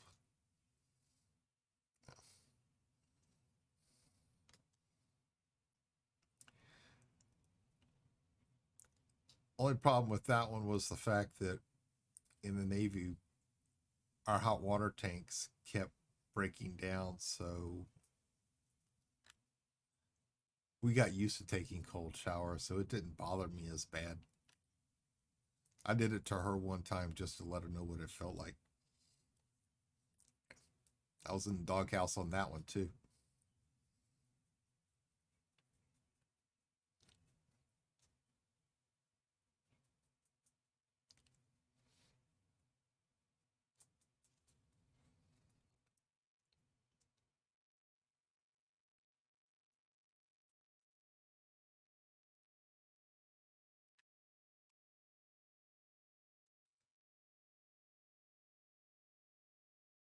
A little vicious sometimes.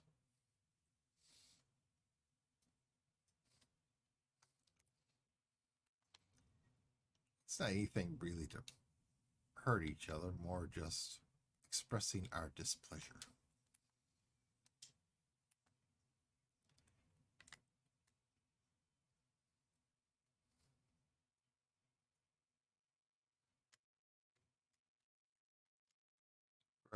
Catch this last planet, go find another system.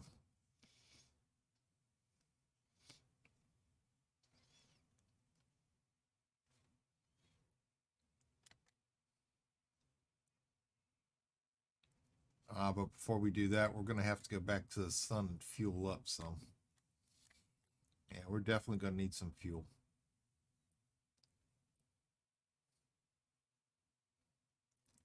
Otherwise, we never make it back.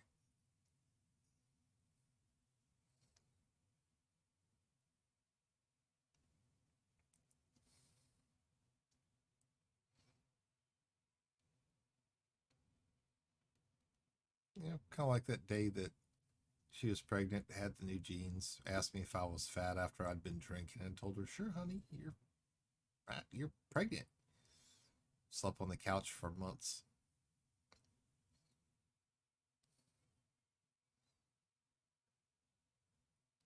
Sometimes you just got to learn to lie just a little bit.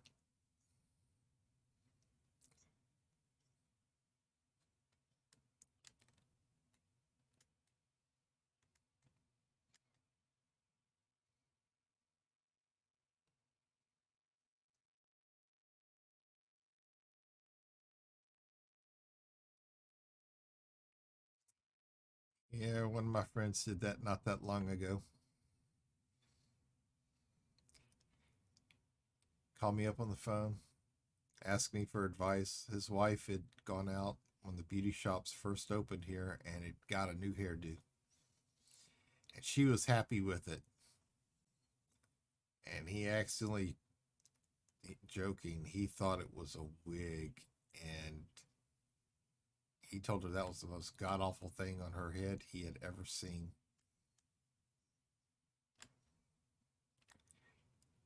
And he told me that, and I busted out laughing on the phone. He goes, "It's not funny." It's like, "Yeah, it is." It's like, "Why?" It's like, "Because you didn't even notice that's not your wife's normal hair color. She got her hair colored too, and then got it teased and fixed up. She wanted to look, uh, she wanted to look beautiful for him, and she loved it, and he insulted her that badly by it. It was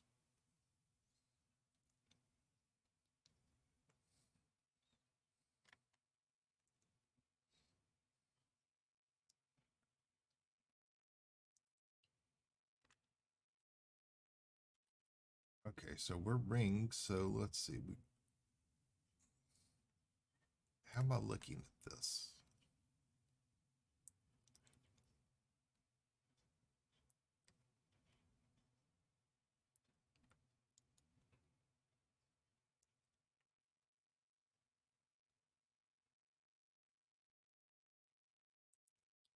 I got to get the rings at the thinnest point so that they do not interfere with the probes.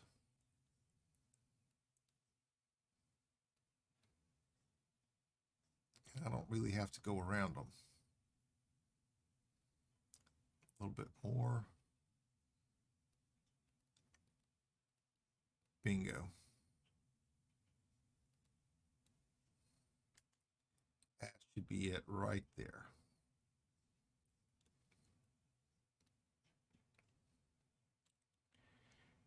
Yeah, so he ended up asking me, "Well, how do I make up to her?" It's like, you better be nice to her. Very nice to her.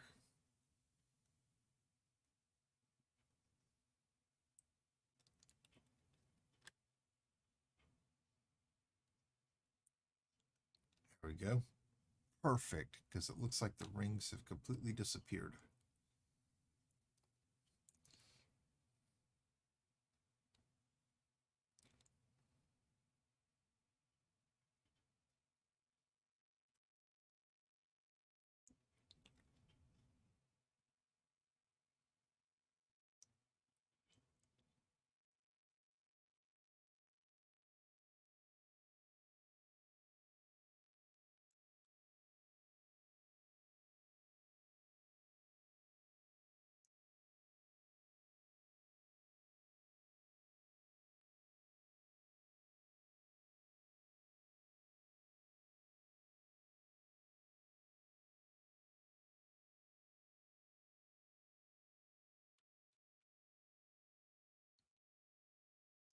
Trying to balance out here. We got 8 probes. That is probe 4 that's about to hit right now.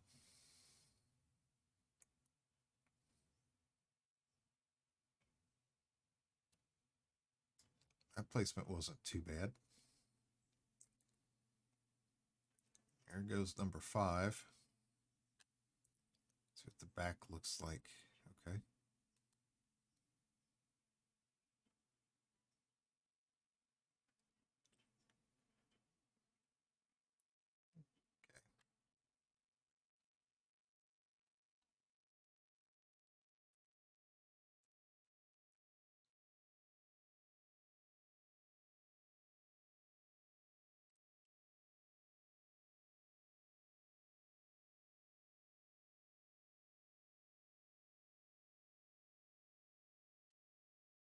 See how that one impacts before I'll launch number 7.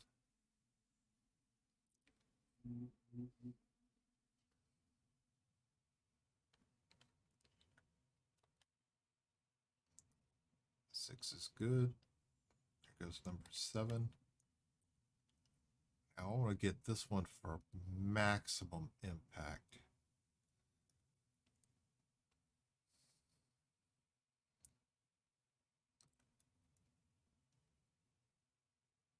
one didn't quite hit where I wanted it to. But we want to land this one right inside that big open dead zone.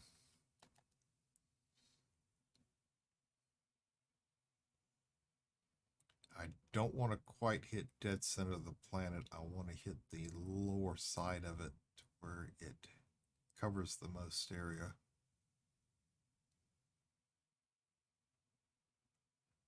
That's right where I wanted it to hit.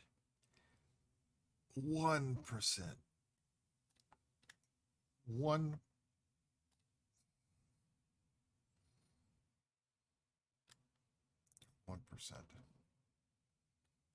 Dang it.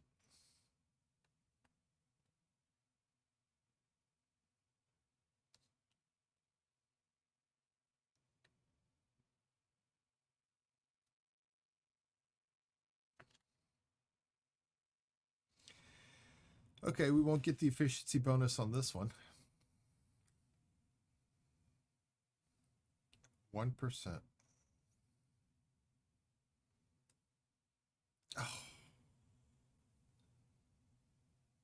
Yeah, we definitely won't get the efficiency bonus on this one.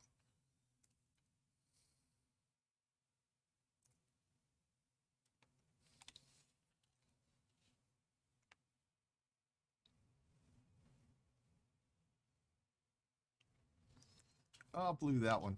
I blew that one.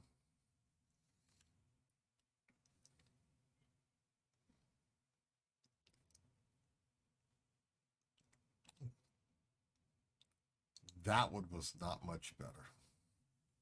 That one got the 1%.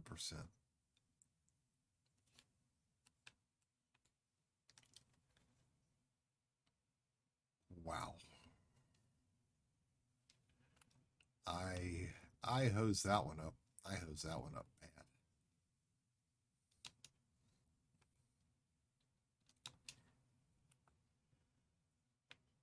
All right, let's go get some fuel and get off this system and go find another.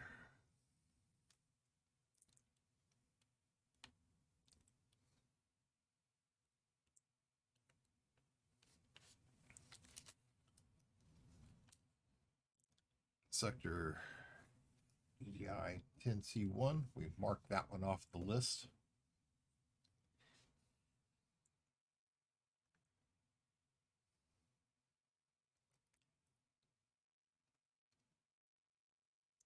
Man. Can't believe I did that. Can't believe I did that.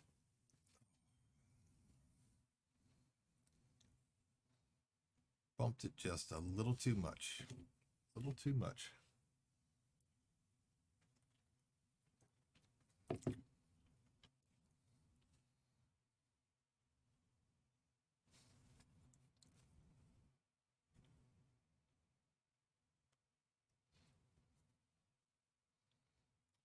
Sorry, I heard something. That's them out there scraping the roads again, or at least attempting to.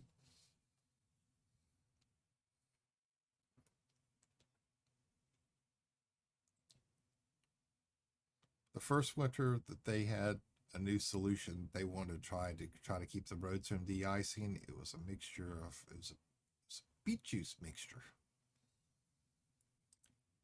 It's supposed to be healthier for the environment. A lot less dangerous for cars and animals instead of putting salt on the roads. Only problem was, though, was that it was supposed to rain before it started turning freezing rain, and they wanted to put it down before the freezing rain started. So they put it on the roads before the rain actually began. And it washed off. The roads froze. And they tried to put it on top of the ice, but it was supposed to be under the ice and not on top of it. And it did nothing except discolor the ice and get all over everybody's vehicles. Yeah. Kind of like one time in Louisiana, they were oiling the road to get ready for asphalt. They had the orange construction cones up on the wrong side of the road, keep people from driving on the area that they didn't oil. So a whole line of cars, mine included, ended up driving across the oil. and we were furious. My truck was 6 months old, never had a scratch on it, had road oil drying all over it. Yeah.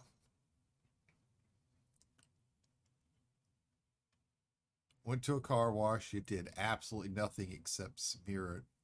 And luckily, the dealership I worked at had some, it's called bug remover. And this was some industrial grade stuff. And it was the only thing that took the road tar off. The road oil, it took it off. Didn't damage the clear coat, didn't damage anything else. But it took that stuff off, and it did not leave any kind of debris or anything else on it.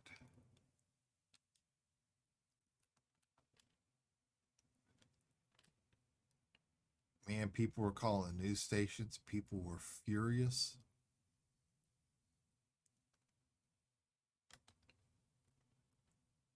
The company ended up having to eventually go and pay for cleaning people's cars. Oh, yeah, it was a disaster. Kind of like a woman one time on Segan Lane, they were expanding the roadway outward, and she drove through the barriers because she got tired of waiting in traffic and sank past the edge of her car door. Nice, fresh concrete.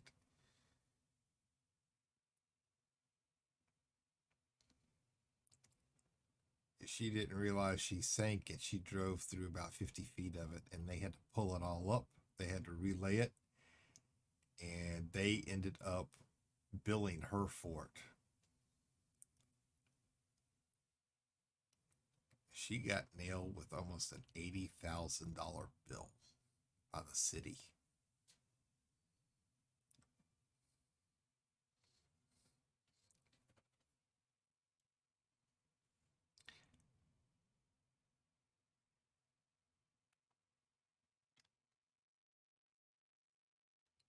Okay, fuel scooping's complete, but it's still showing that it's active.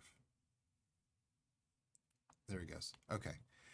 Our next system that we're going to go jump to, go explore, we are going to go jump to HIP 96514. I think I've been there.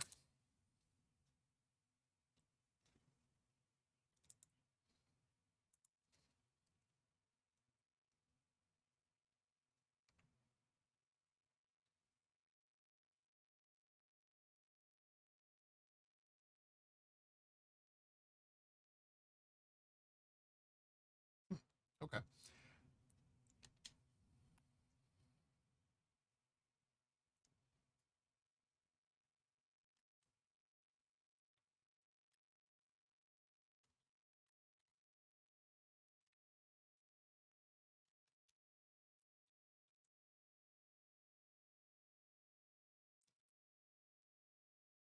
We're going to get ready to go to warp.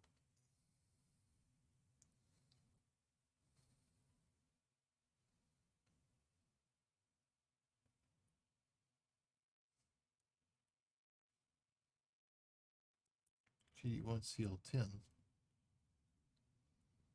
Actually, we may stop here if there's something here.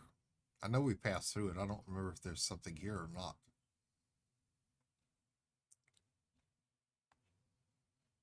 I don't remember if there's something here or not.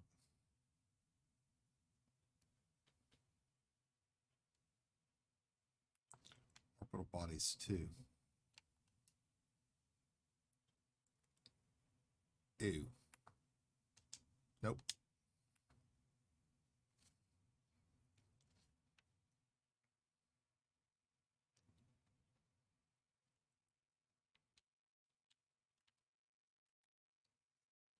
I'll pick up some fuel.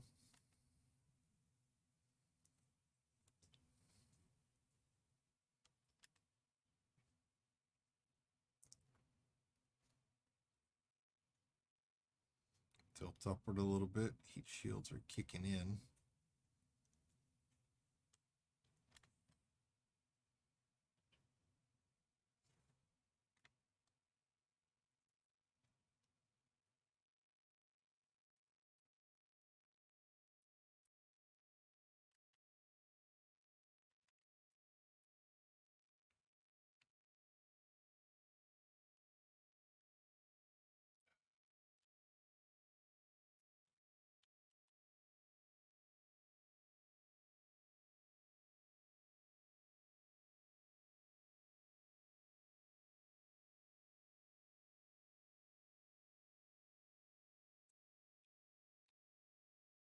This is a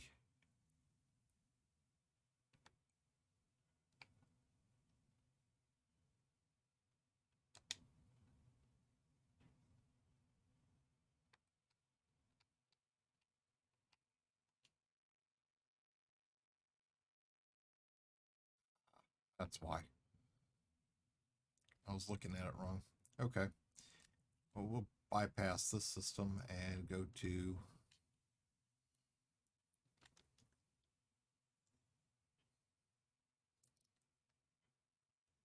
gotta keep an eye on our fuel tanks.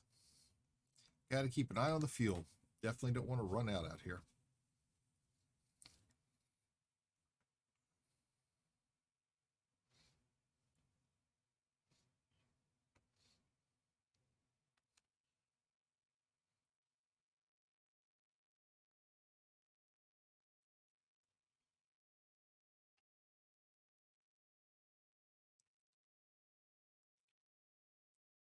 Hey, lead dog. How you doing this morning, sir? Welcome in. Ladies and gentlemen, please welcome in a good friend of the stream, Mr. Lead Dog. Great guy, great friend of mine. Don't know who he is, please click that link over, give him a follow, leave his notification bell on, and make sure you tell him Astro sent you over. Good. Glad to hear you're doing good, sir. Glad to hear you're doing well this morning. Welcome in.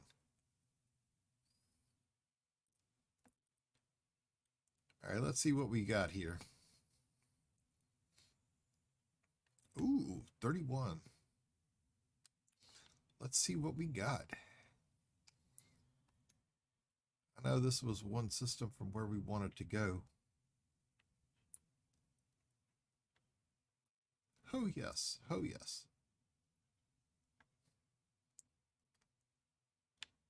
Let's see. Everything here is probably already been mapped by everybody. Well,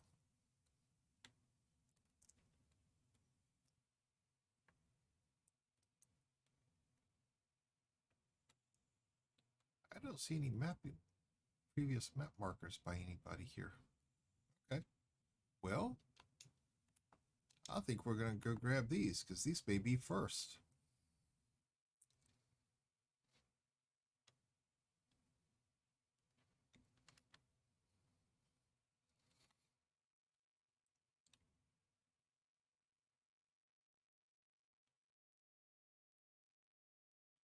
Hear that roaring to the side? We're flying past the sun.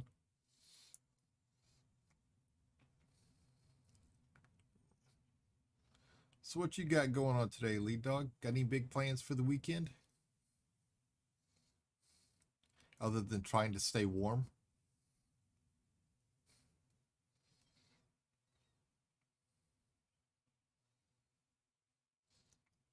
Because I know you and I are in the same boat here.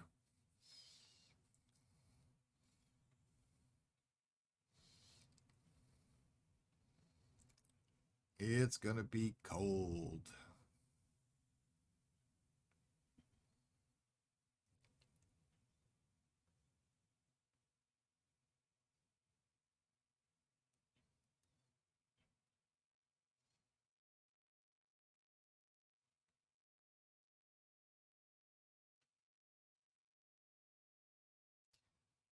I think it's snowing outside.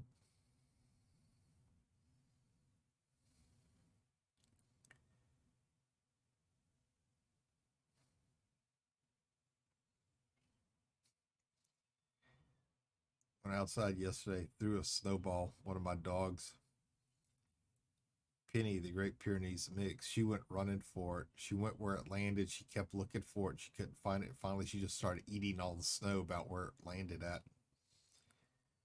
All you saw was her little muzzle going into the snow, and she come out big mouthfuls of it. Just he was having fun, just trying to stay warm and not get snowed in. Yeah, sir, I understand that. But she's got such a big, thick fur coat. She likes laying down out in it. She don't feel it. Everybody else comes inside because they're cold, and we have to go chase her in because she's rolling around out in the snow. It feels good to her.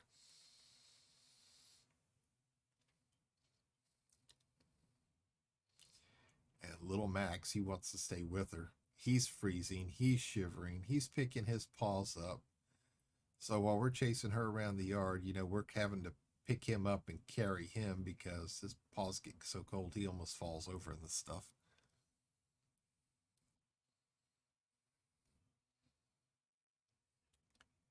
But yeah, next week when it's going to be minus 16. And I hope she's got sense enough to come inside. I mean, I'll be dressed to go outside and go get them if they have problems, but damn, that's going to be cold even to me.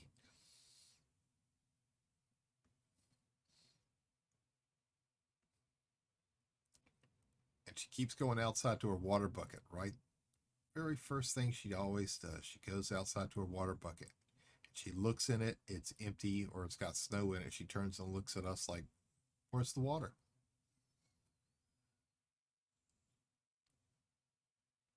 When it freezes over, she does that. She licks the top of it and Jen just looks at us, waiting for us to come break the ice up for her. She likes the real cold water.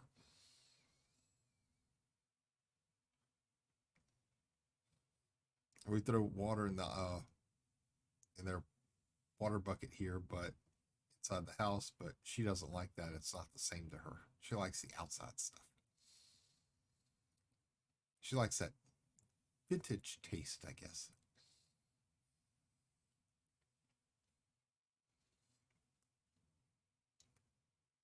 Actually, I'm not even sure where she is. Most times she's laying on the bed watching me. Not this morning.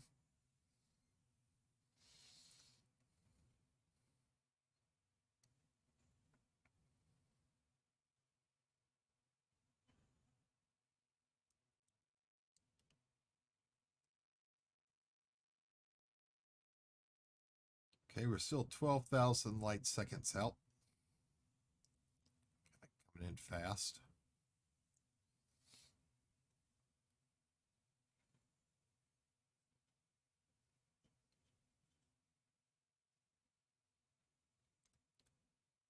We're going to hit the farthest world first and then start moving back in toward the secondary sun, pick up some fuel, and then go back to the primary planets.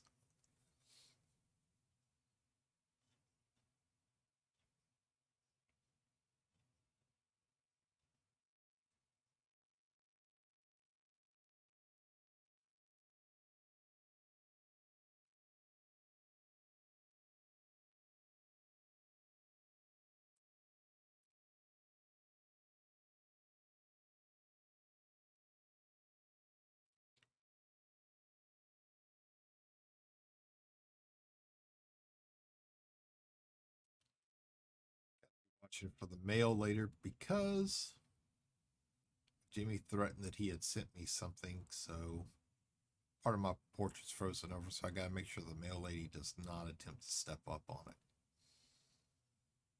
Probably have to go outside in a little bit and try to chip some of the ice off.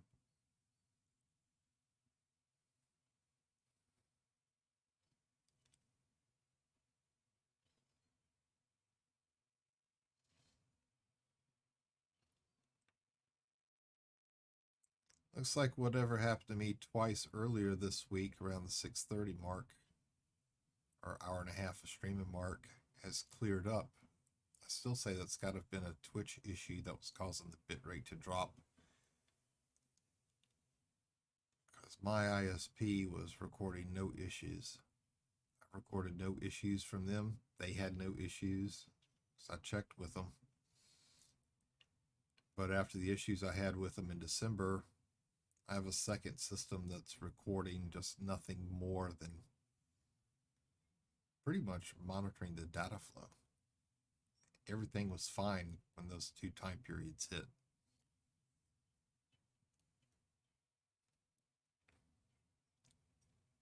So hopefully they'll get that fixed up. And also hope that we can raid somebody today. You heard anything from RG? Actually, I have not. I have not.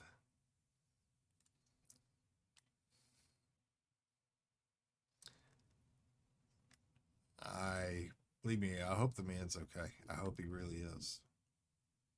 But I have not heard anything from him, and that makes me a little nervous because it's been a while.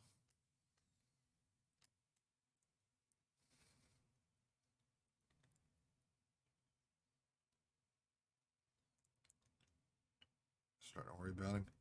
Yeah, I am too. He called me a mother hen the other day. Last time I spoke to him, he called me a mother hen because we hadn't heard from him for a couple days, and I wanted to make sure he was all right. So I was sending messages left and right.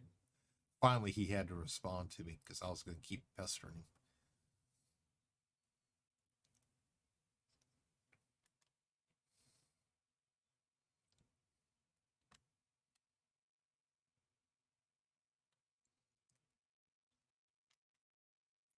Last I heard, they had his medicine balanced out or partially balanced out, and that the medicine that the first doctor gave him that reacted badly with the second one, I mean his old medication, could have killed him.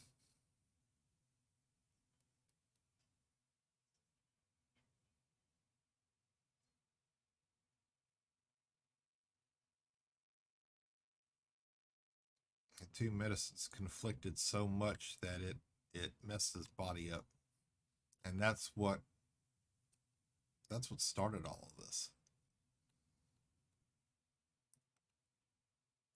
But yes, I'll be sending another message later, and I'll be trying to get in touch with him because I haven't heard from him in over a week, I think.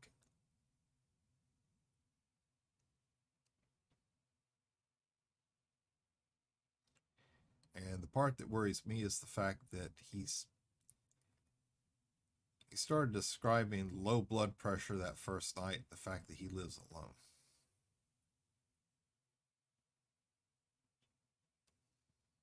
Because I remember when that hit me in September and October, where it hit me in the shower,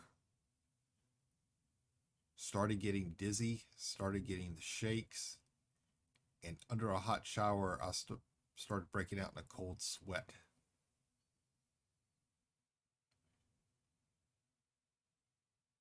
And I remember my wife helping me out of the shower just to lay down on the couch. Soaking wet. I had to get on the couch because I was about to pass out.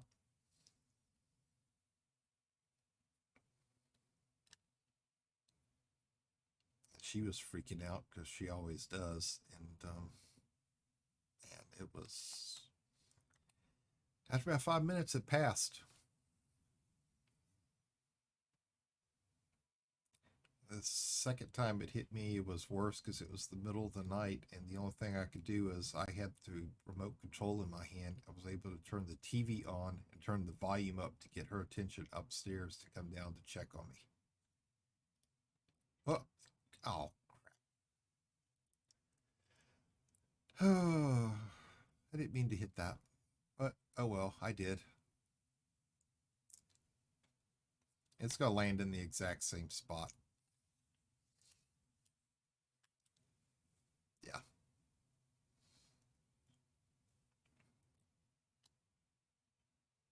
Oh well.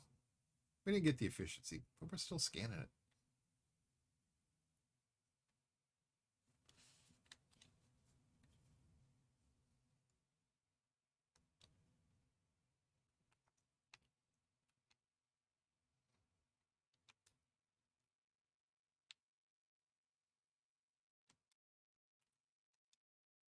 Yeah, I'll ask Jimmy a little bit later if he's heard from him, see what's going on.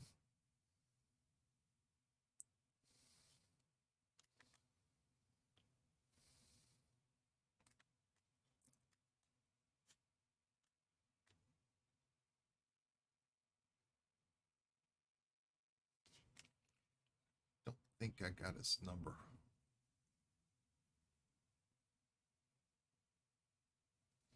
Sorry, folks. I don't ever check my phone while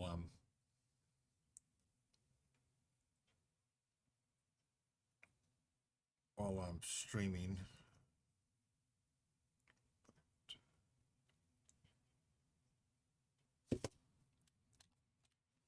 Oops, oops, oops. That's not what I wanted.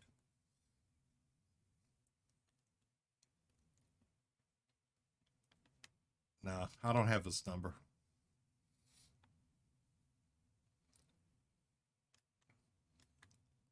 I'll check with Jimmy in just a little bit, see if he does. Because I'm supposed to have a meeting with him this morning before he goes live. Give it him just a little bit.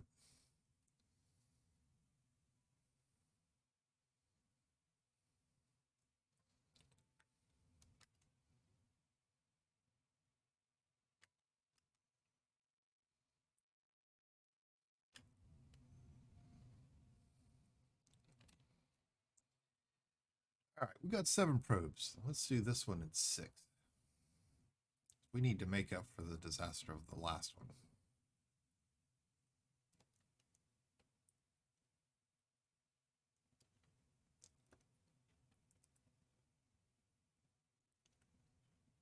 Okay, we've got the center. We're going to hit the north, south, east, and west. Last time we talked, he was to give it. Never did.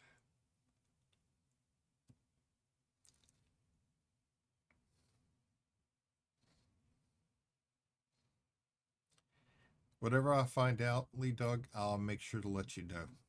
You know that.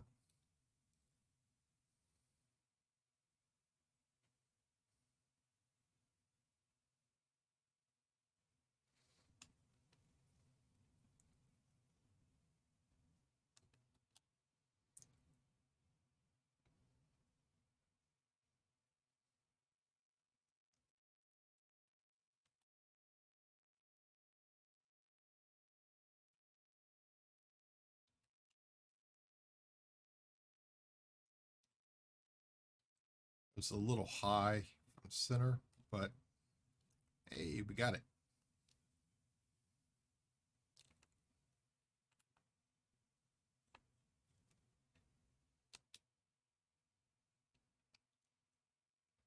Oops, gotta stop doing that.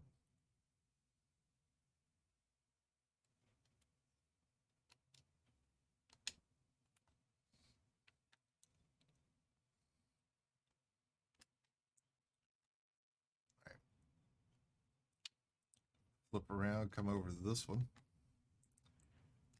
2,000 light seconds. We still got about 80% fuel, so we're doing good.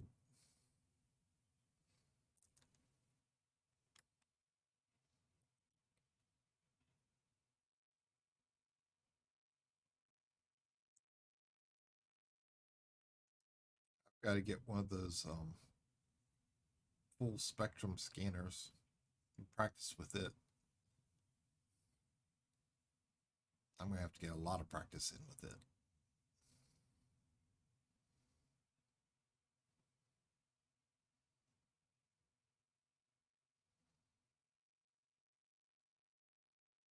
Probably pick one up later this afternoon and play with it some this weekend.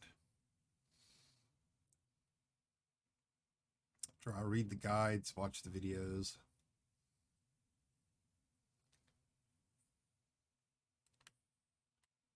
Then we'll log back in on Monday and I'll still act like I still don't know what the hell I'm doing, which I probably won't. I'll be just as lost doing that as any other day. Please let me know too if you guys get a hold of him. Maybe.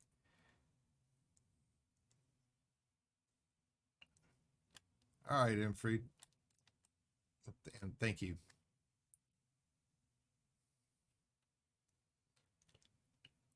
I'll track him. If Jimmy hasn't heard from him or doesn't have his number, I will track him.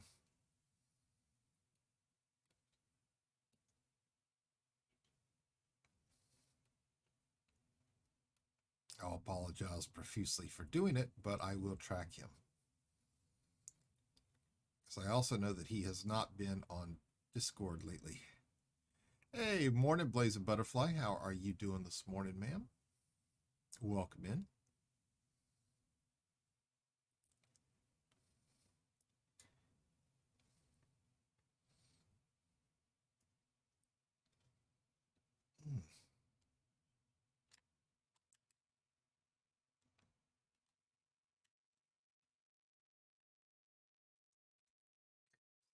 Slow down, getting a little close here. Easy, easy, girl, easy. Okay.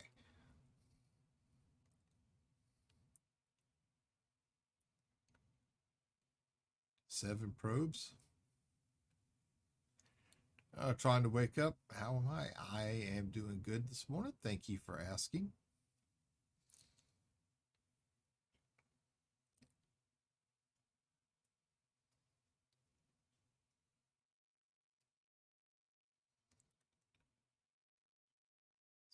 Watching our percentage here. We're at 35%.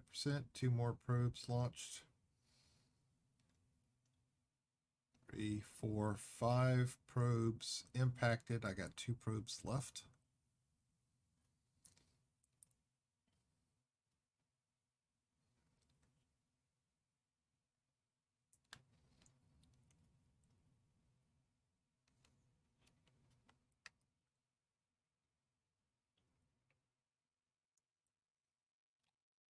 Okay. Ohio isn't that far of a drive. EBL drive there. We'll check in for you.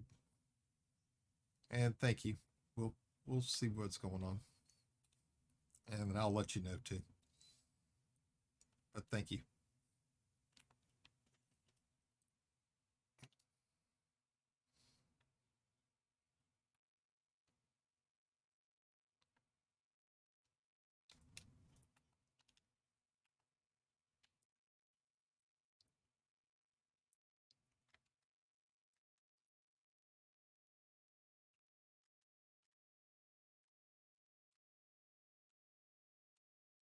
And so far, these things appear to be evenly spaced, about 3,500 light seconds apart.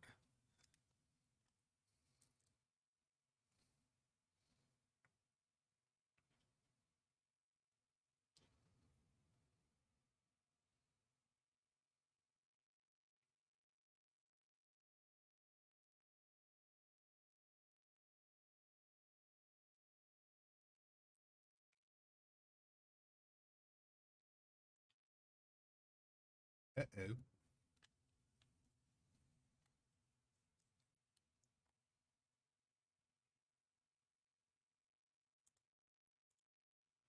Yes, it sure did.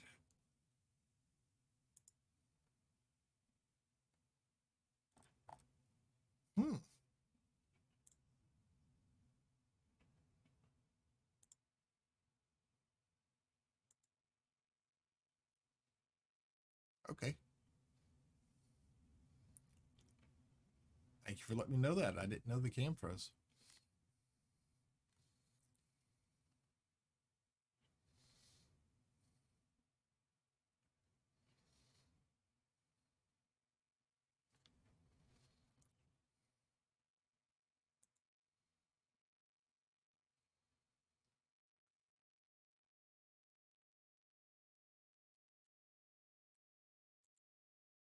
I get rid of the cam frame and drop the cam down tomorrow or Monday.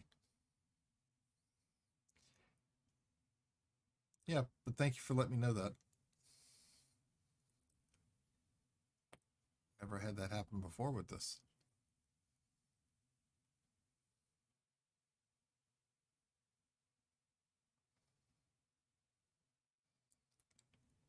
Cool. Glad you can run it.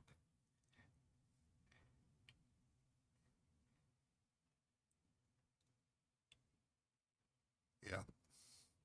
Thought it was me too. I refreshed and you're looking the same direction and talking, but no lips moving.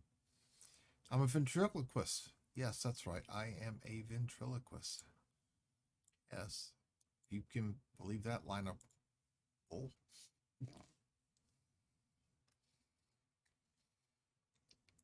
I don't know. I'm good about throwing bull out there. And you just listen to all the stuff I spew in everybody else's streams.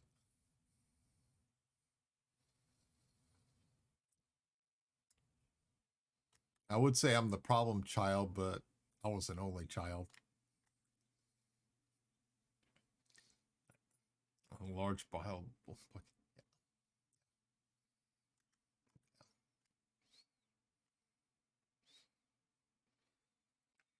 When I was young, my grandparents used to take me to go visit some relatives up over in Dalhart. We had some other relatives up over in Wheeler, the Panhandle of Texas. And we used to stop up over there, and there was this one little kid called Randy. He's now in his 40s, but Randy also had a lot of legal problems, back in the late 90s. But I'm not getting into that. This little boy must have been about 5 years old, and he loved to play in the pig pen. He loved to play in the pig pen so much that the big sow, they had to keep her locked up. And finally, they had to make a separate little pig pen just for him, just so he would stay away from the piglets. Yeah. Because one day he got in there while the sow was locked up and he wanted to play with the piglets, and Big Mama was tearing that pen apart trying to get out. Yeah, her little hut. Yeah, she was tearing it apart to get to him because he was playing with her little piggies. She wasn't happy about it. Yeah. So we were just started calling him Pigpen. Kind of like the Charles Schultz character from the Peanuts.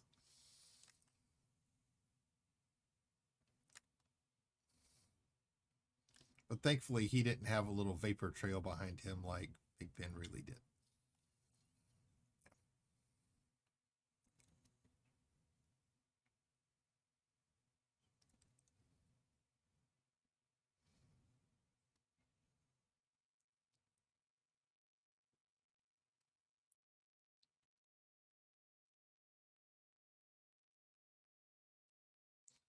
If we could never find Randy, we always knew where to look.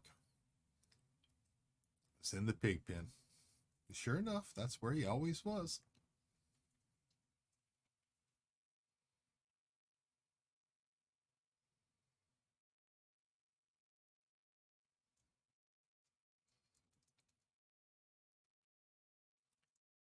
My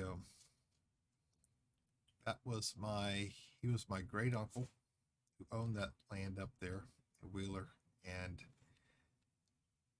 in World War II, they actually brought German prisoners to work on his farm. Now, they were confined there, and the guards there were complete and total. I'll just say it. Were complete and total dicks to these people. And whenever they needed something, my great uncle would go buy it for them. And the guards were always asking, "Well, why are you buying these people something? They don't deserve anything." Just being really rude to them, derogatory. They were prisoners of war. And my uncle always gave them a little bit of a wage. He wasn't really supposed to, but the thing is, though, is that he kept it on the books. And he'd go buy them cigarettes and everything else that they needed. If they needed clothes for the farm, he got it because the government didn't provide anything. So he'd go buy them everything that they needed. And when the war was over, he went to the bank and he made sure to withdraw the cash, and he paid them all in cash so that the guards couldn't take them from him, because the guards had pretty much already left. People who were there to pick them up said that their stuff that they had was theirs, but my uncle, great uncle, paid them in cash for all the work that they had done, the length of time that they were there. And the whole time that they had been there, nobody ever tried to escape, because they knew that he stood up for them against the guards. He did. He kept a log of it. He kept a diary of it. And I've got it. Man, he called the guards out by name about how crude they were, how menacing they were, and how violent they were toward the prisoners. I knew that there was a lot of animosity and all that. The people were dead set against them. But I mean, to these guys, the war was over. And my uncle treated them like human beings. They liked that. And they taught him enough German to where he could talk to them without needing a translator.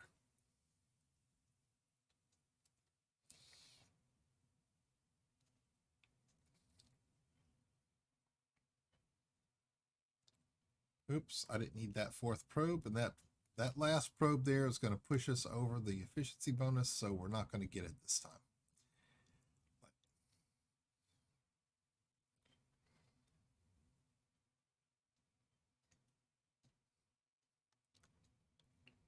But yeah, that's what kind of family I came from. My grandfather was overseas in World War II. He was an aircraft mechanic.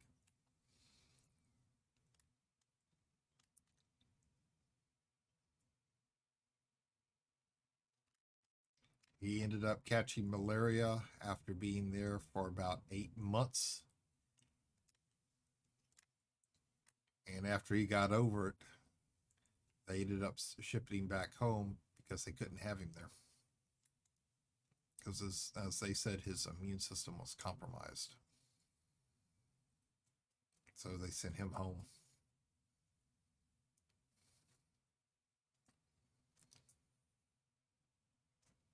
He never told me what the guy's name was, but he said the plane he serviced was for a World War II ace. That's all he ever said. He never talked much about his service. He never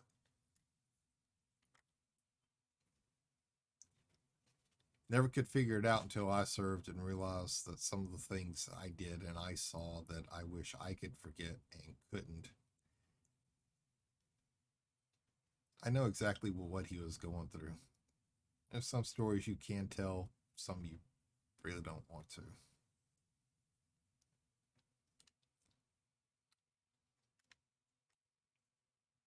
I always got those little bad memories locked away that every now and then just kind of resurface.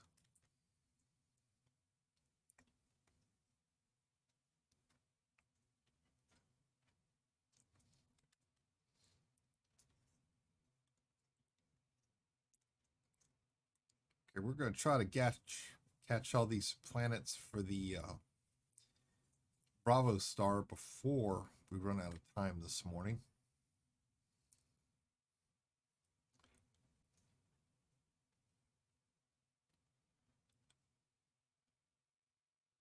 So we're just going to try to rush them here and see. Excuse me. If I have to go a little bit over, that's fine. We could do that.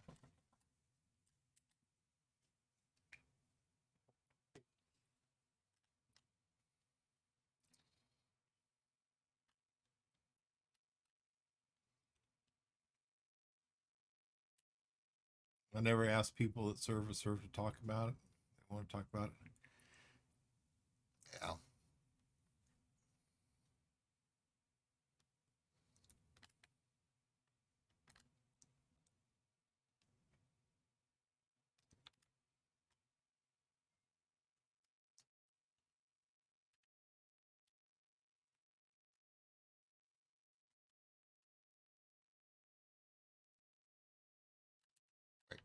That's the wrong.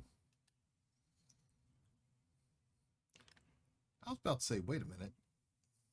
That was too far away.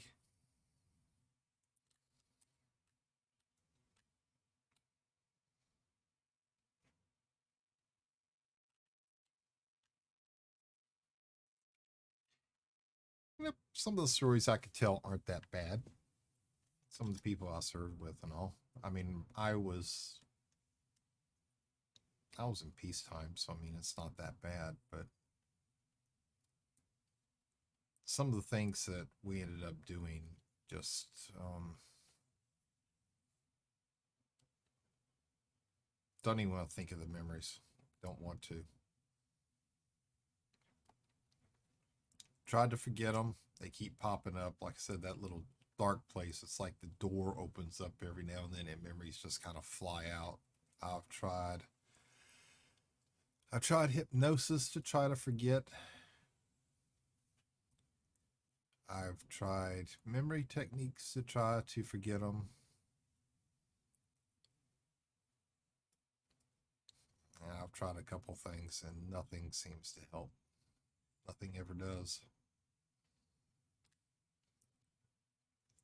And the only thing my wife knows is that when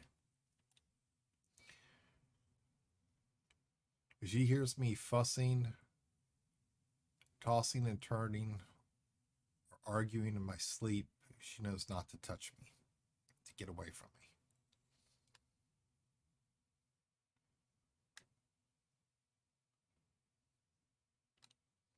Because she has woke me up before, and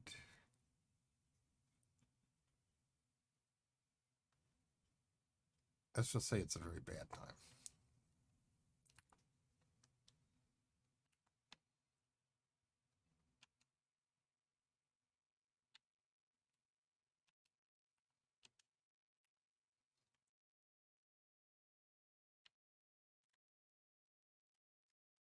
Yeah. Oh.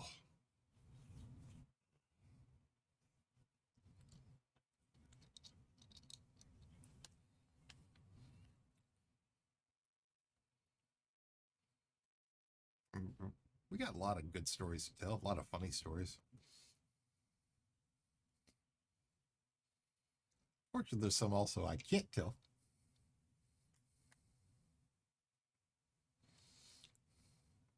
At least not on stream.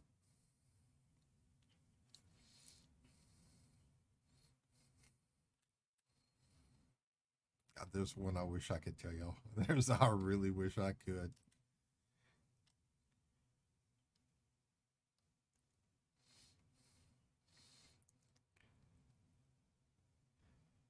Man, we caused so much trouble when I was in the service, both while we were here in the States and overseas. And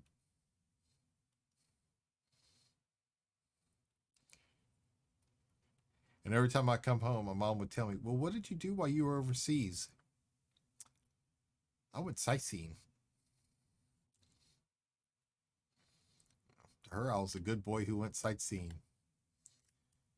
My grandfather, on the other hand, who was in World War II, would drag me out to the garage and say, "Okay, now tell me what you really did." I wouldn't go in great details with him. Now, my buddies, oh, I told them everything. They actually served during a barely known confrontation on the verge of war. My dad found that out from the FW. Let's put it this way, Imfried. I got out. I got out of the service 4 months before Saddam Hussein invaded Kuwait. He actually invaded on my birthday. I got out in April 1990. He invaded on August 2nd, 1990.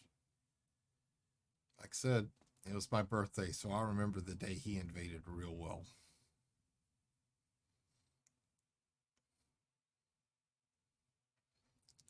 I came home from work. It was on the news. Mind you, I'd only been home about 4 months, so I was still, I was kind of staying with my mom at the time. Because she wasn't ready for me to get my own apartment yet. She wanted to spend some time with me after I'd been gone for so long. And that was on the news. That was the first thing I heard when I walked in the door.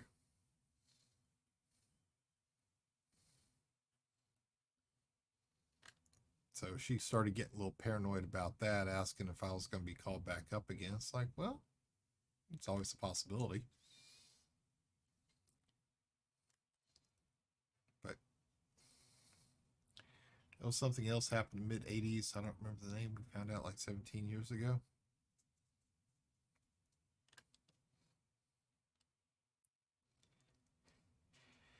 And so much stuff was going on during the 80s. Cold War was still going on. Um,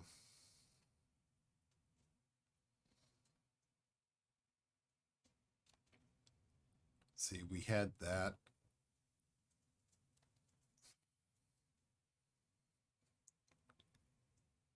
Iran and Iraq were shooting at each other, and we were escorting reflagged Kuwaiti tankers in and out of the Persian Gulf. And every now and then they decided to, in their little speedboats, strafe the tankers and strafe us, except that we've shot back at them.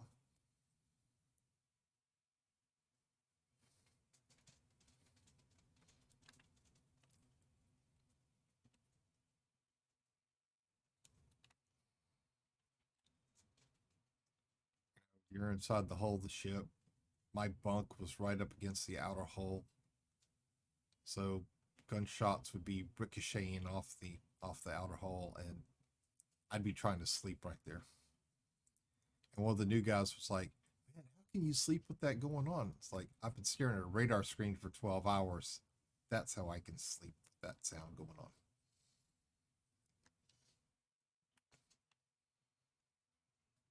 You don't get any sleep. Let me tell you, that little green sweep of the radar arm, yeah, it mesmerized you. It put you to sleep. It did. I can't tell you the number of times I caught myself, you know, taking a quick little nap when I wasn't supposed to be. Or have somebody come by and just kind of elbow you real quick in the ribs to wake you up.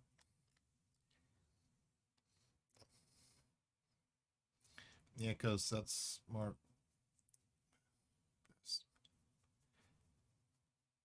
Well, they did. I had an officer of the deck one night who was arguing with me, asking me how come I couldn't track the speedboat, a little wooden speedboat. Like, well, when he's at the top of the wave, I can see him, but when he goes back down, I can't. Excuse me, just one moment. Quit. No. Yes, you're a good girl. Go lay down. Thank you. Good girl, Penny. She's over here bouncing up and down, and I got everything going. She's a little sweetheart.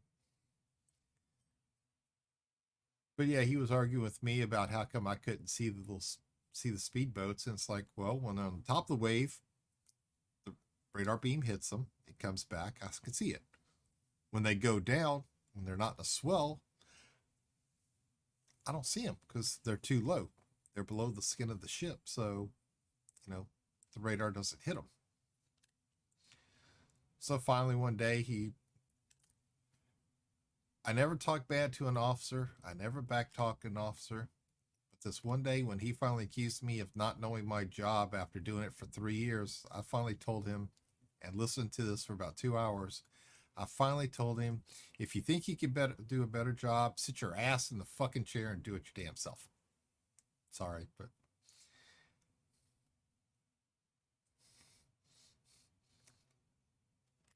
I remember that because everybody else at CIC was just staring at me because they had never heard me talk like that before, and they'd also never heard me lose my cool. Not like that. And everybody's just standing there staring. Their mouths are all open. Even the officer's shocked.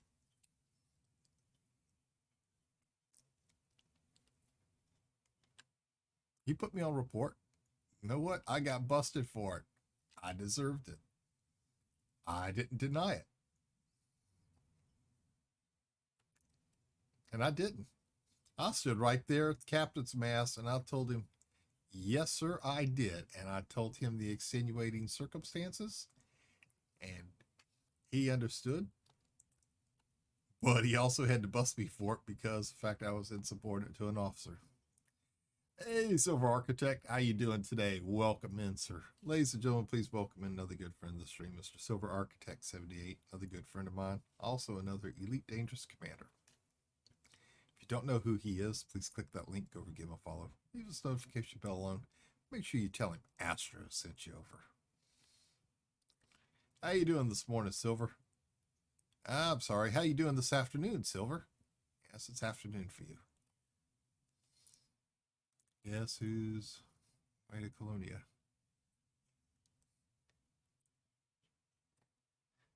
Good luck. Have a safe trip.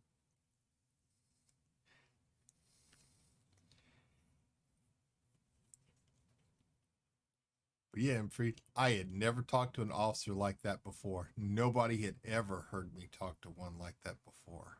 But I had enough of it after 2 hours. And I unbuckled my seatbelt because the little frigates were always bouncing around everywhere. And I got up out of the chair and was pointing to him to sit his butt down in it. Because I had enough of it. I had enough of it. Left last night and did 4,000 light years. And man, that's a good long distance.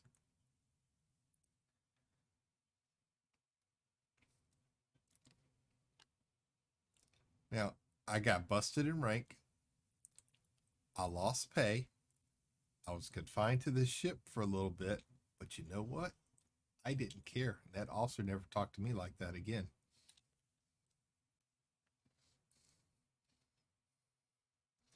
$18,000 light years left.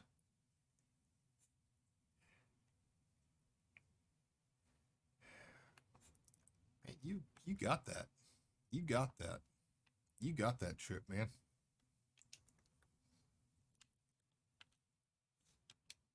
All right, this is the last one we have right here. We're gonna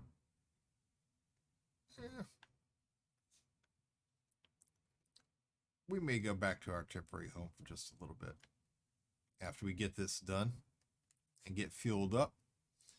Me, Neutron Star.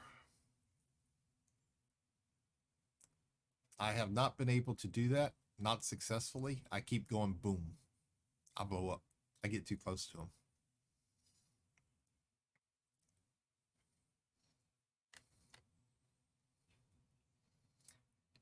Yeah, I get a little too close to him.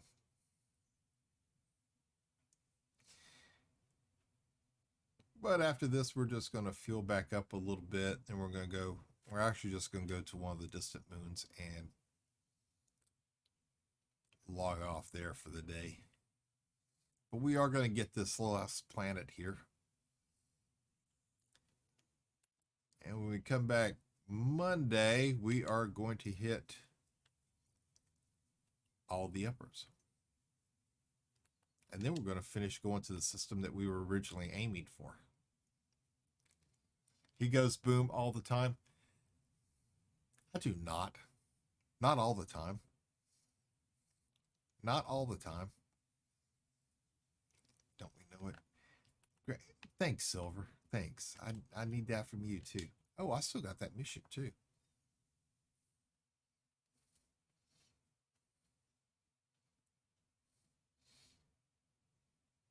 Yeah, lots of clips to prove it. Yeah, all done by you.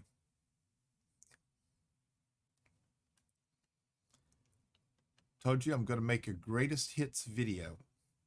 The Greatest Explosions of Astro by M3 2010. Yes, that's right.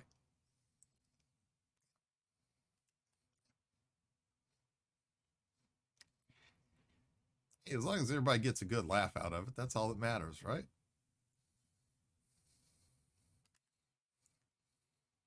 Shows I don't know what I'm doing while I'm on the planet's surface, but hey, we're having fun.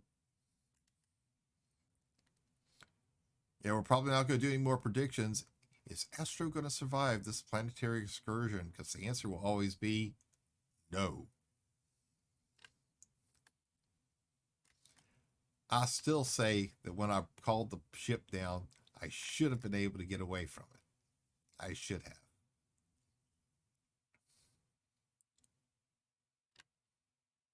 What I should have done was brought the crate in and started fighting back at him. Instead of the Type 6. That's what I should have done. That is exactly what I should have done. Yeah, thinking naming it what not to do by... You guys are friends, too. Wow. Only save time is when he's exploring or delivering cargo, if he can remember to... Really, Imfried? Really? That's where we're going to go right now? All right. All right. Okay, dude, you remember that.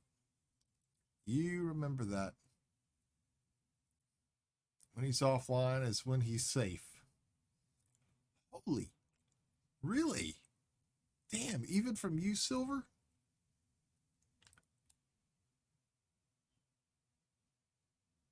Wow. Wait a minute. Okay. Imfried, I've done stuff to you, so I kind of deserve it from you a little bit. Silver, what have I ever done to you? Okay? To have you doing that to me. Those are hurtful comments. Man, you hurt my feelings. Man, you hurt my feelings.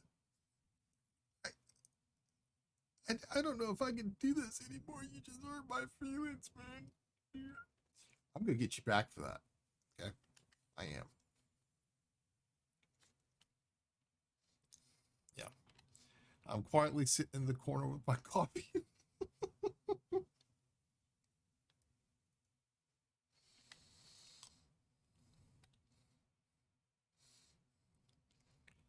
Yeah, the difference is I've done stuff to Imfried, so I kind of expect that from him.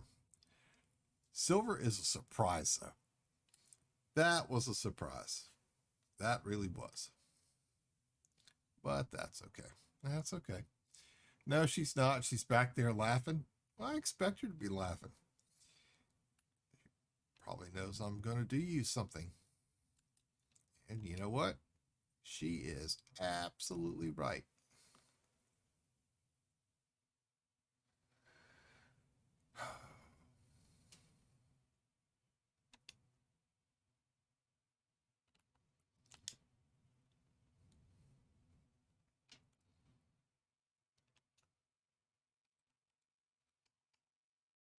All right.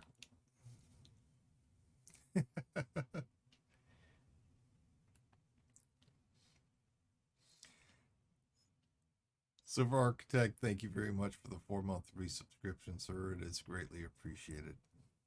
I do thank you. 4 months of laughs and things going bang, more than likely Astroglide crashing or forgetting. Holy crap. Really? Wow. Dude. Man, that's not right. I swear I have always been okay. I have never done you anything, but I will now. Okay. Now I have to. Now I have to. You've opened the door. Okay. Let me step in.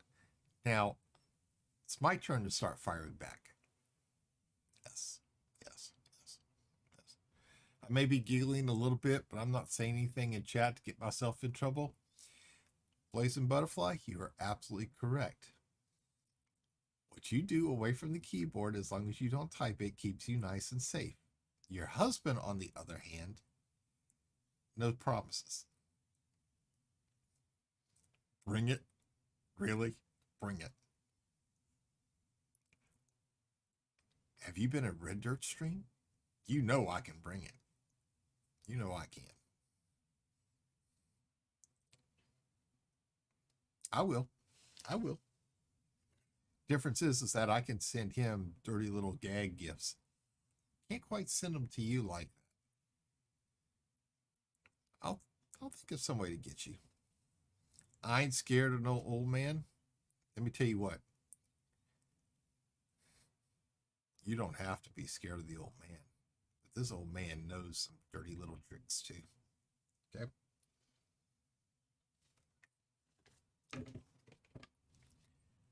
I didn't get this old by being nice.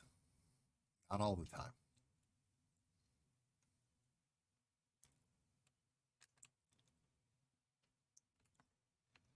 Okay. A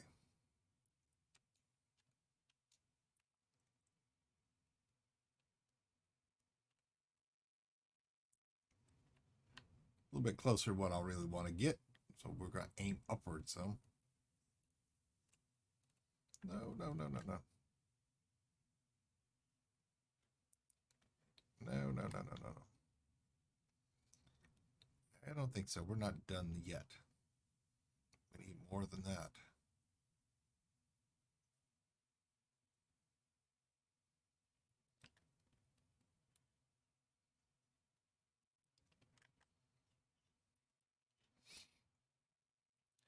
What he does is on him. Just remember, I wasn't part of it. Yes, ma'am. Absolutely. I know that you were completely innocent in this, as far as I know. But if I ever get wind from him that you were involved, yeah. Yeah. Let's see. You just passed my Anaconda killership. Hmm.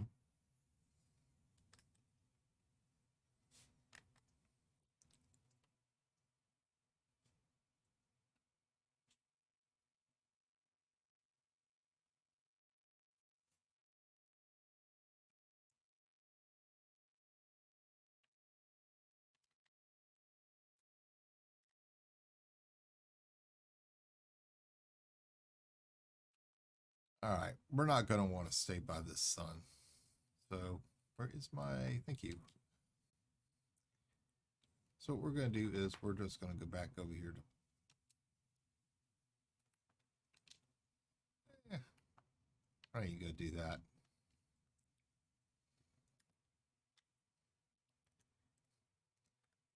We're just going to get a little distance from the sun because I sure don't want to log out by this thing.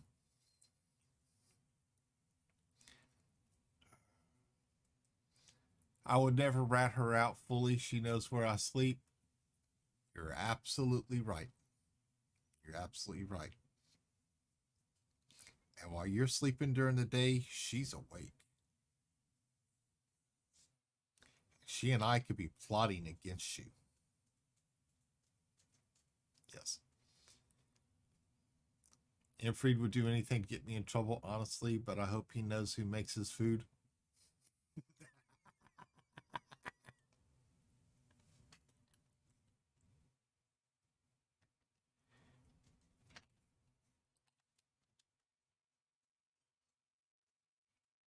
Yeah, I know. We're good.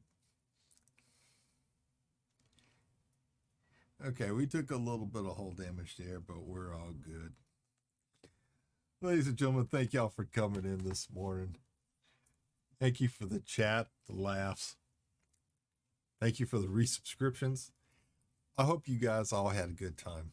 I'll be back Monday, 5 a.m. Central Time. Let me find somebody this morning. Let's go see who we're going to.